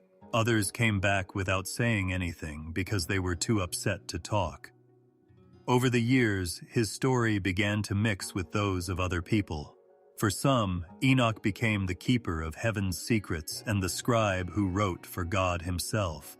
For some, he was the angel who led lost souls to the other side of eternity. The lines between man and myth got blurry, but the respect stayed. People said his name in a quiet voice like they were praying. It wasn't loud or demanding, but it was full of longing. Some poets said that Enoch's scrolls were never lost. They just changed into the stars themselves. They said that each star held a word from his writings, a piece of his memory that shone across the endless night. People were reading his story in the light when they looked up at the sky. It was nice to think that no truth ever really goes away once it is born. A traveler once met an old hermit in a forgotten part of the world. The hermit said, The scrolls were not meant to be found, they were meant to be remembered. His hands shook as he pointed to the sky. "Look up," he said. "That's where his words are now. They have no ink, no parchment, only light." The traveler looked up and felt something move inside him, a strange peace that felt both old and new. The quiet that came with Enoch's death had become the music of memory. The earth remembered him in the sound of the leaves, rustling, the rivers murmuring, and the insects buzzing at night. It seemed like even the air remembered his prayers. Some people said that when storms hit the desert, you could hear faint voices in the thunder. These voices weren't angry. They were sad, like echoes of a man who used to talk to angels and still whispers their names. The scrolls were still lost, but their message lived on, that purity could last forever, and that one man's walk with God could outlast the world itself. His memory wasn't kept safe in temples or vaults. It lived in the breath of those who hoped, and in the hearts of those who still looked to heaven and believed. And maybe in that same eternal light where he was taken, somewhere beyond the stars, Enoch, the scribe, the prophet, the flame, still watched, his story glowing softly in the silence of ages. There are whispers in the old Ethiopian hills, stories so faint that even the wind has to be careful when it carries them. They tell of books not made by people, scrolls written in fire and buried under the ground long before kingdoms came into being. People say that these are the writings of Enoch, the man who walked with God and came back with the language of heaven. The elders in the highlands talk softly about these hidden books, saying they are buried under old stone and protected by silence and time itself. People say that when the night is very quiet, the ground hums softly as if it remembers the voice that wrote those holy words. A long time ago, before the world was split up into countries and languages, Enoch was given a pen of light. He wrote down the secrets he had seen with it, the rhythm of creation, the paths of the stars, the fall of the watchers, the flood that would wash the earth, and the promise of the one who would bring peace. At the end of his life, he gave those writings to the elements, not to people. Some people say that they were brought back to heaven. Others were buried deep in the ground, in caves where the soil glows blue and the air feels alive. There, the heavenly scrolls sit quietly, free of dust and decay, waiting for the day when people will be ready to read them again. In some parts of Ethiopia, old monks talk about a mountain that only saints know about. They say that the veil between heaven and earth used to be thin there. They say that 7 chambers carved by no human hand are below it. There is a different element that seals each chamber: stone, wind, fire, water, light, sound, and darkness.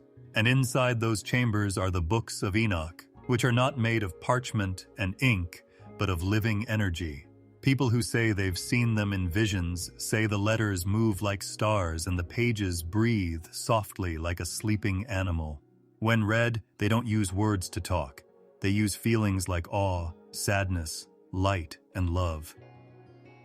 People say that angels were put in charge of these secret places. You can't see their shapes. You can only feel them. People who travel too close to the old mountain often talk about strange dreams. These dreams are full of symbols like eyes, circles of fire, and light that whispers. Some people wake up crying, while others feel a deep sense of peace that they can't put into words. The elders think that these dreams come from the scrolls that are buried, and they send echoes to people whose hearts are still open to them. Divine knowledge can never be completely silenced. It vibrates through the fabric of creation, reaching minds and visions throughout history. People say that the hidden books have not only stories about heaven, but also instructions on how to live in harmony with nature, man, and spirit. One book talks about the rhythm of the stars and how each one sings its own note in the cosmic choir. Another tells the secret of time, that it is not a line but a circle, and that every end is a start that is not obvious. A third has a list of every soul that has ever lived, written in a light-based language. Ethiopian mystics don't just tell these stories. They are truths that are whispered in prayer and kept sacred in the quiet of their monasteries. Some monasteries are hidden high in the mountains and have secret rooms where monks keep copies of Enoch's teachings written on old parchment. They don't show them to people they don't know. Silk wraps around the manuscripts, which are then put in stone alcoves and kept safe by silence. The monks say that reading Enoch's words takes you to a different world, one where time stops and the soul remembers where it came from. It is said that pilgrims with pure hearts can sometimes touch the edges of those scrolls. When their fingers touch the material, they feel a vibration, like a pulse or a whisper, as if the writing itself knows that it is alive. People say that the books of Enoch glow faintly deep underground, where light can't reach them. They light up caves full of crystals and echoes that have been lost. There are ancient powers that keep an eye on them. These powers are not angels or people, but something in between. People say that these keepers move like shadows inside the stone to protect the holy words from being changed. The seals on these caves will only open at the right time, when people once again seek the truth with pure hearts. Then the word, as will rise again like dawn over the dark world. Some people say that the earth itself remembers what Enoch wrote. The wind blows across the high plateaus, and it sounds like the soil is humming with memory. When the first light hits the trees, they also seem to lean toward the east, as if they are listening to a song far away. Farmers have said that when they plow some old fields, they sometimes find stones with strange symbols on them, like circles and flowing lines that no one can read. The elders say that those are echoes of the heavenly script, the writing that used to be on the hidden books. There is a story from a far-off place about a shepherd who dreamed of a golden staircase coming down from the sky. A figure of light gave him a scroll and said, "The words of Enoch sleep beneath your feet." When he woke up, he saw a small, smooth stone with markings on it that glowed for a short time before fading. He brought it to the priests, who prayed over it for 7 days, but the light never came back. The stone was kept in a temple until one night it disappeared, leaving behind only a faint smell of myrrh and a voice that whispered, "Not yet."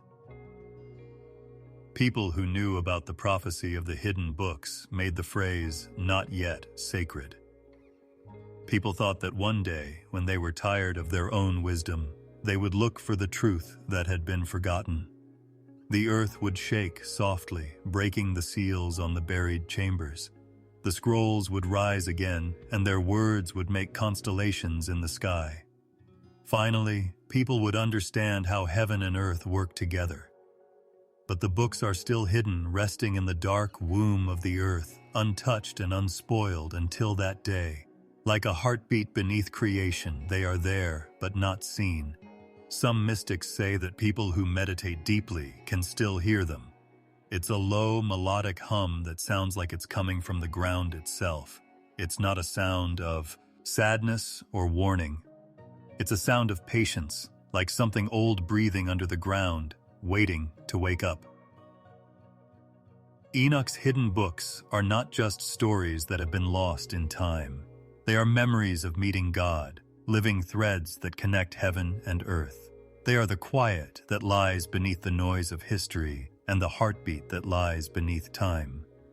The earth holds them gently, like a mother holds the dreams of her sleeping child, even though no one has seen them in a long time. Somewhere, under mountains, rivers, and forgotten plains, those scrolls still glow softly in the dark, telling their secrets to the stones and waiting for the day when the world will read them again. For a long time, Enoch's words lay still, like embers buried in the ashes of fires that had long since gone out. Mountains moved, rivers made new paths, and civilizations came and went. But his scrolls were resting somewhere in the quiet belly of the earth, glowing softly in the dark. After thousands of years, the world began to be curious about divine things again. It didn't happen through kings or prophets, but through travelers, monks, seekers, and men who followed whispers instead of maps. The story starts in Ethiopia's highlands, where the air is thin and the sky seems close enough to touch. There, in stone-carved monasteries, A few old manuscripts were taken out of the dark and put in the sun for the first time in thousands of years. The monks called it Enoch, the Book of Enoch, which sounded older than the mountains themselves. The text was written in Ge'ez, Ethiopia's holy language, and it had a voice that was unlike any other scripture known to man. It talked about angels who fell in love with people, a man who walked so closely with God that he never died, and heavens beyond heavens. It wasn't just a book. It was a way to connect with the world before the flood, when people spoke the same language. The monks took care of it like it was fire, copying each page with care and moving their quills slowly, as if they were tracing the heartbeat of creation. Centuries later, people from faraway places started to hear stories about a long-lost scripture that was only kept in Ethiopia. European explorers and scholars went deep into the mountains of Abyssinia to look for lost texts. They thought they would see myths, but they saw miracles instead. They found manuscripts in the libraries of the Ethiopian Orthodox Church that were written in flowing old letters. The Book of Enoch was one of these. The priests were nice to them, but they were also careful because they knew what they had was not just a relic, but a living flame. James Bruce was one of those explorers. In the 18th century, he brought copies of the text back to the Western world. His hands shook as he realized how important it was. People all over the world read the Book of Enoch's words in English with awe and confusion. It talked about watchers, angels who came to earth and taught people things they weren't supposed to know. It talked about visions of the Messiah long before Jesus was born. And the prophecies seemed to shine through the pages with divine foresight. Scholars fought, theologians asked questions, and mystics cried. It had been gone for more than 1,000 years, but now it was back as if it had never left.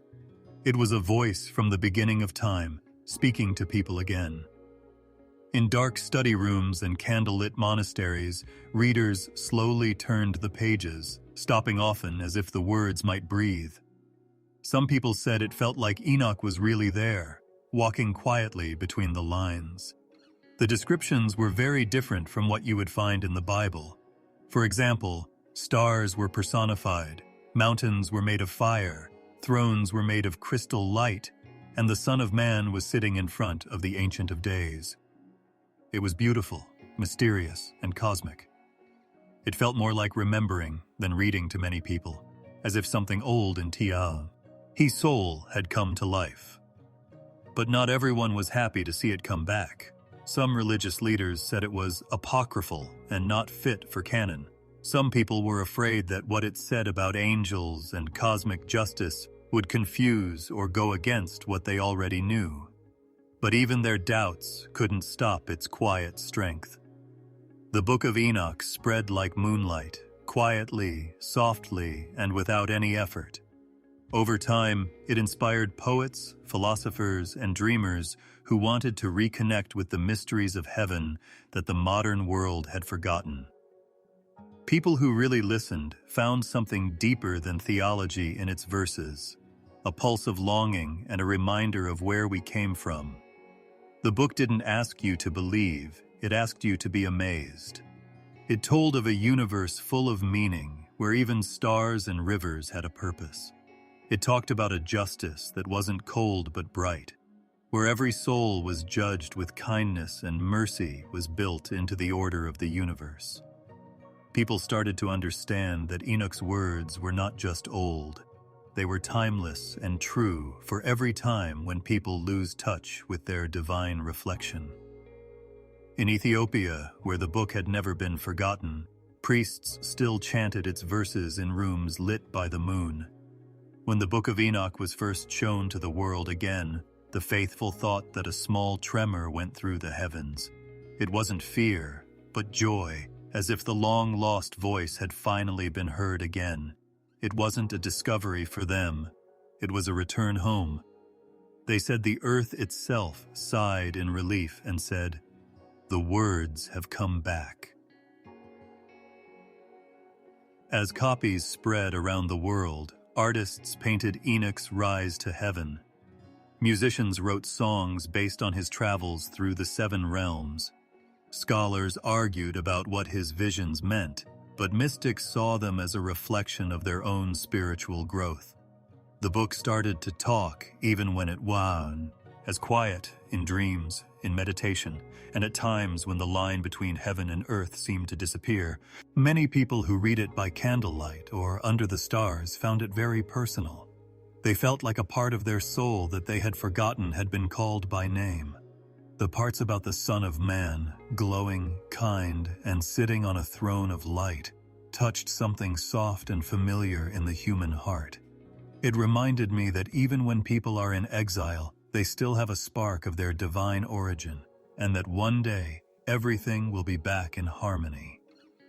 The Book of Enoch's rediscovery sparked a quiet revolution, not of swords or speeches, but of remembering. It reminded everyone that the heavens are still alive, that angels are still watching, and that the truth of God can never be hidden forever. What was buried in the ground had come back to the surface. It wasn't to impress the proud, but to comfort the humble, those who still listened for the voice that once called a man to walk with God. When the world is quiet in the middle of the night, you can almost see those scrolls unrolling again. The ink has a faint glow, as if it were lit from the inside. The words breathe softly, like they are waking up from a long sleep. They don't shout, they whisper. This reminds everyone who hears them that time can't hide the truth and distance can't dim the light of the heavens.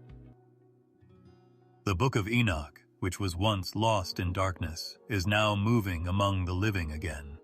Its words move through the quiet parts of the world like monasteries, libraries, and the hearts of those who are looking for them. Its message continues to echo, like the soft rustle of wind through leaves. There was once a man who walked with God, and through his writings he still walks with us, gently guiding us toward the light that in the peaceful lands of ancient Ethiopia, where the highlands touch the sky and mist gently wraps around the old stone churches, there lived people who protected a holy light. A lig, not of fire, but of memory. It was the memory of what Enoch said. As empires rose and fell, languages changed, and scrolls turned to dust, the people of Ethiopia kept a collection of writings that no one else remembered. The Bible they kept for hundreds of years was full of the words of a man who had walked with God. This man disappeared from the earth and was said to have become light itself. The Ethiopian monks did not think Enoch was a made-up story. He was real to them, a prophet, a witness, and a friend of God. They carefully copied his words in their quiet monasteries carved into red rock and shaded by olive trees. Every stroke of the pen was a prayer. Each letter was heavy with history. They didn't hurry, they didn't ask questions, they just kept them. It was like they knew these words were not going to be lost again. The Ethiopian Bible, which has 88 books, became the most complete collection of sacred writings in the world. This is much more than the Western canon would ever keep. The Book of Enoch was hidden among them, like a lamp in plain sight. While the rest of the world fought over what should be called divine, Ethiopia stayed quiet and faithful, keeping an eye on what others had thrown away. In the hills of Lalibela, where churches were carved straight from living stone, monks whispered passages from Enoch by the light of oil lamps. They talked about the watchers who came down, the giants who were born when they married human daughters, the big flood that cleaned up the earth, and the judgment that was coming for all of creation. The stories were old, but they were still real. The monks could feel the pulse of heaven in them, like an echo that hummed in the air on the mountain. These guardians of scripture were sometimes found by travelers from faraway places. They were scholars, traders, and pilgrims, men who had heard stories about strange books that were hidden in the mountains of Ethiopia. The monks did not brag. They didn't fight. They just opened their chests of parchment, unrolled the old pages, and let the words do the talking. A lot of people cried when they saw it.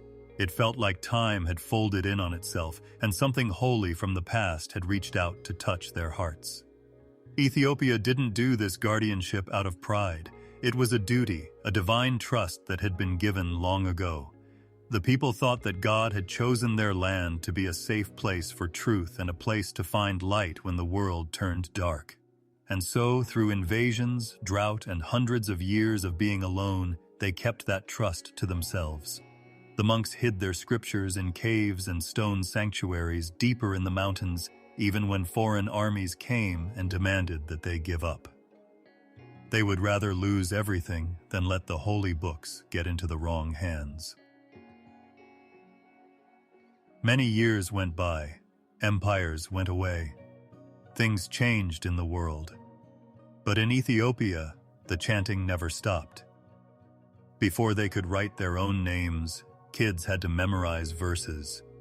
The rhythm of faith was passed down like the sound of a drum, steady, constant, and eternal, and the name of Enoch was in the middle of that rhythm.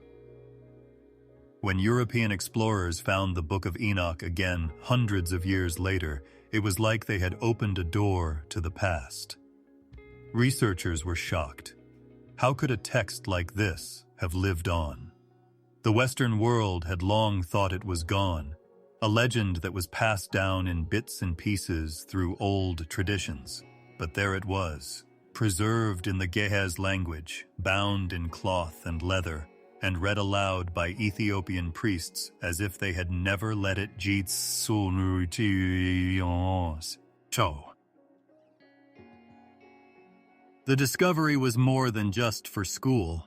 It was a religious thing. The book's words talked about visions that went beyond time, like stars and spirits, the Messiah who would come, and a kingdom that people didn't build. The Ethiopians had never questioned its truth. The Psalms, the Gospels, and the words of the prophets were all part of the same divine symphony for them. The priests kept reading from Enoch's writings in the candlelit halls of Aksum, where the Ark of the Covenant is said to be. Their voices were soft and mixed with the sounds of old hymns in the air full of incense. The world outside got louder as countries became more industrialized and ideas spread. But inside those walls, time moved in a different way. It moved more slowly and gently, like a whisper from forever.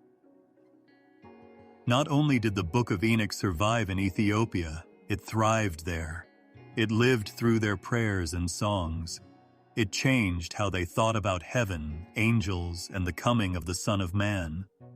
The Ethiopian faith was full of the mystical rain that fell from Enoch's visions, which included the stars, the watchers, the thrones, and the rivers of light. These weren't just stories from far away. They were real, glimpses into a world that had always been watching over people. And in this quiet, faithful preservation, Ethiopia became more than just a place.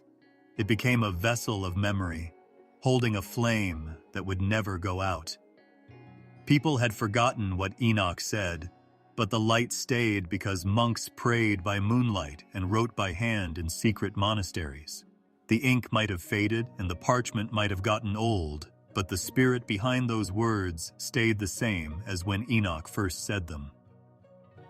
On quiet nights, the monks would sometimes say that the stars over Ethiopia were brighter than anywhere else.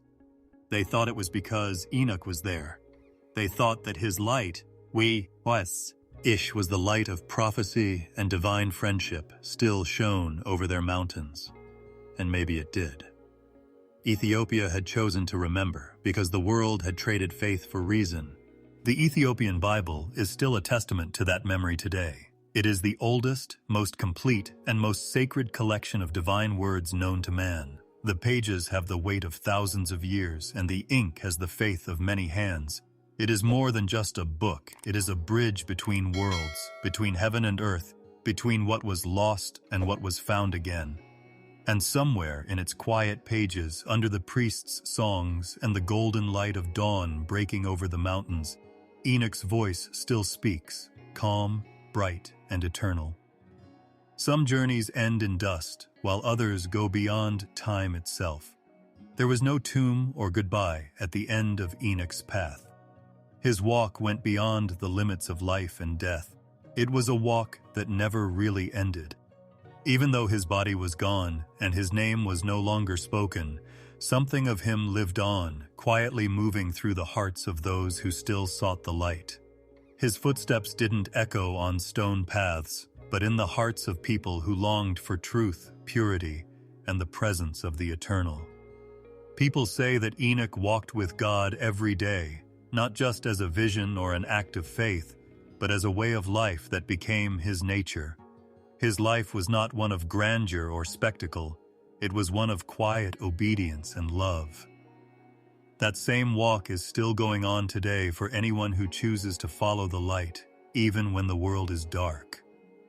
When a soul turns toward goodness, humility, and divine peace, it takes the same steps that Enoch did long ago. His story has a timeless quality that can be heard in every prayer said in silence and every sunrise. The heavens didn't just take Enoch away, they also left a bright path for others to follow. When our hearts are tired and our faith is shaky, that trail shines faintly in the distance, calling us to move forward. It says without words that the divine path is not about where it goes, but who walks with us. People who want to find the light often feel that same pull, which is like a quiet invitation to walk away from the noise of life. Enoch must have felt the same pull when the chaos of his world couldn't drown out the quiet voice that told him to come closer. His time was also dark. People were chasing power and pleasure, and the world was full of noise and corruption. But Enoch chose to be quiet. He chose to listen. He chose to walk in time with a presence that can't be seen, but can be felt deeply. And that choice changed his life forever. His spirit still lives on in quiet times, like the calm before dawn, the silence between heartbeats, and the soft pause after a prayer.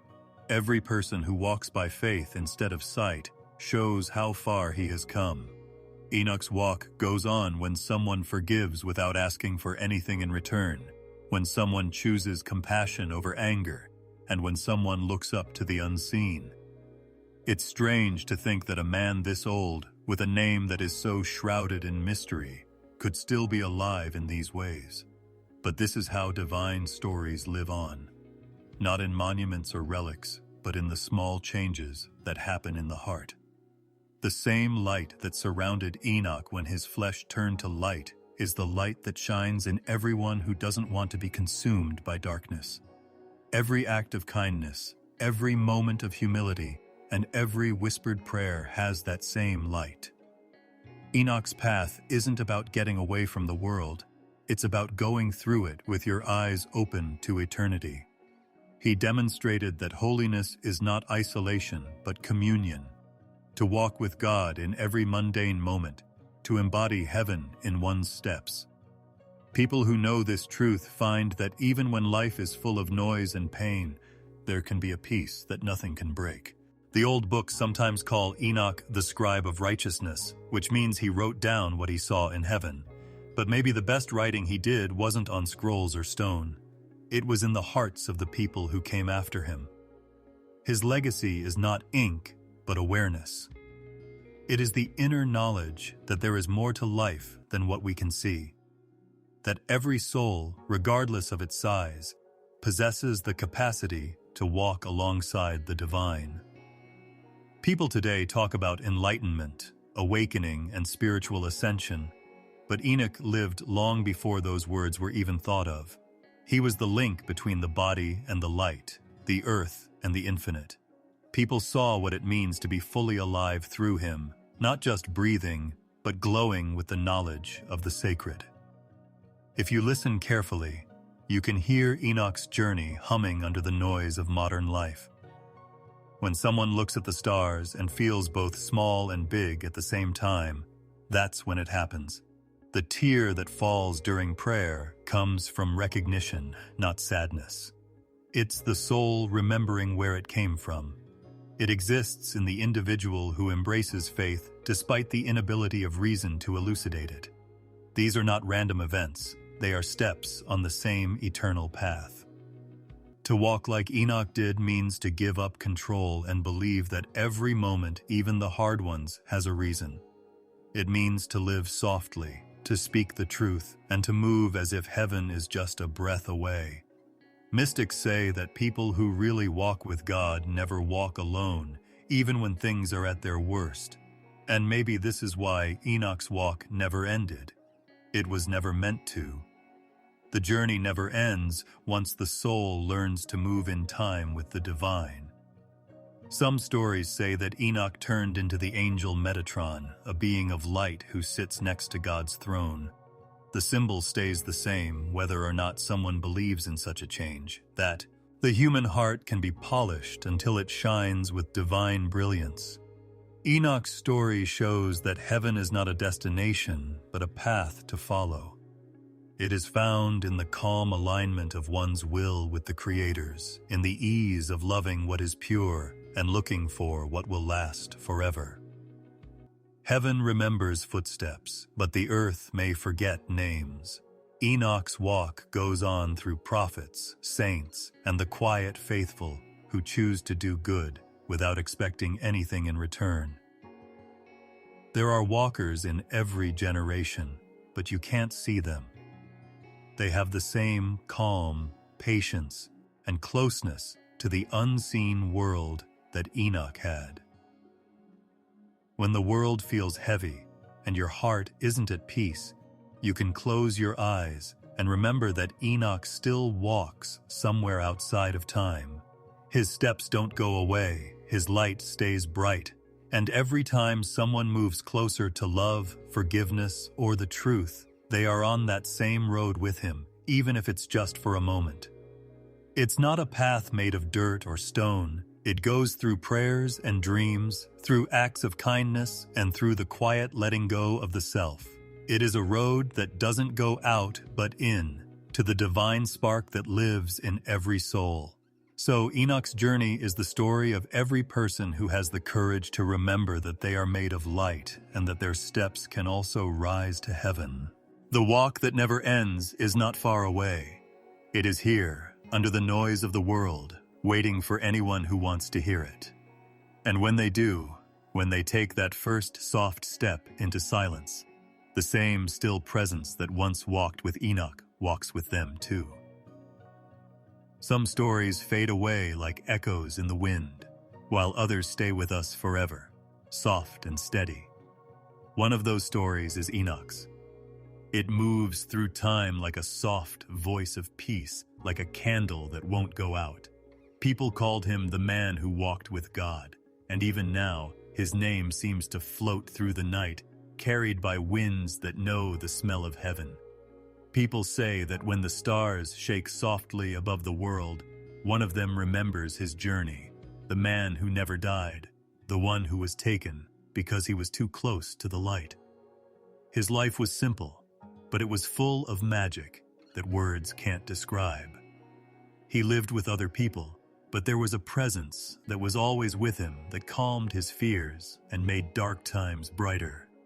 He wasn't a king, a warrior, a rich man, or a famous person, but the heavens knew his name. God gave him secrets that were too heavy for the world, and he found peace in that trust. His steps turned into prayer, his breath turned into praise, and with each heartbeat, he got closer to forever. There were days when he walked through fields where the grass bent down to greet him and the wind sang hymns that only his heart could hear. He would look toward the horizon at dusk, when the sun was setting behind the hills, and feel something beyond sight, a gentle pull, as if the heavens themselves wanted to meet him halfway. And maybe they did. For one quiet night, when the earth was still and the stars waited in awe, he walked on, and the ground beneath his feet slowly turned to light. Afterward, people looked for him. They yelled his name into the valleys and the mountains. Some people said he had disappeared, while others said he had been taken. But those who had known his peace and seen the light in his eyes understood. They knew that Enoch hadn't vanished. He had just kept walking deeper and deeper into the heart of God. His journey didn't end with death. It became a living song that every soul still hears when it wants something higher. Heaven remembers him not as a prophet of fire or thunder, but as a friend of God. This is a beautiful thing. Walking with God does not mean leaving the world behind. It means carrying heaven with you. Enoch's story reminds us that holiness is not far away, loud, or hard to reach. There is no noise. It is soft.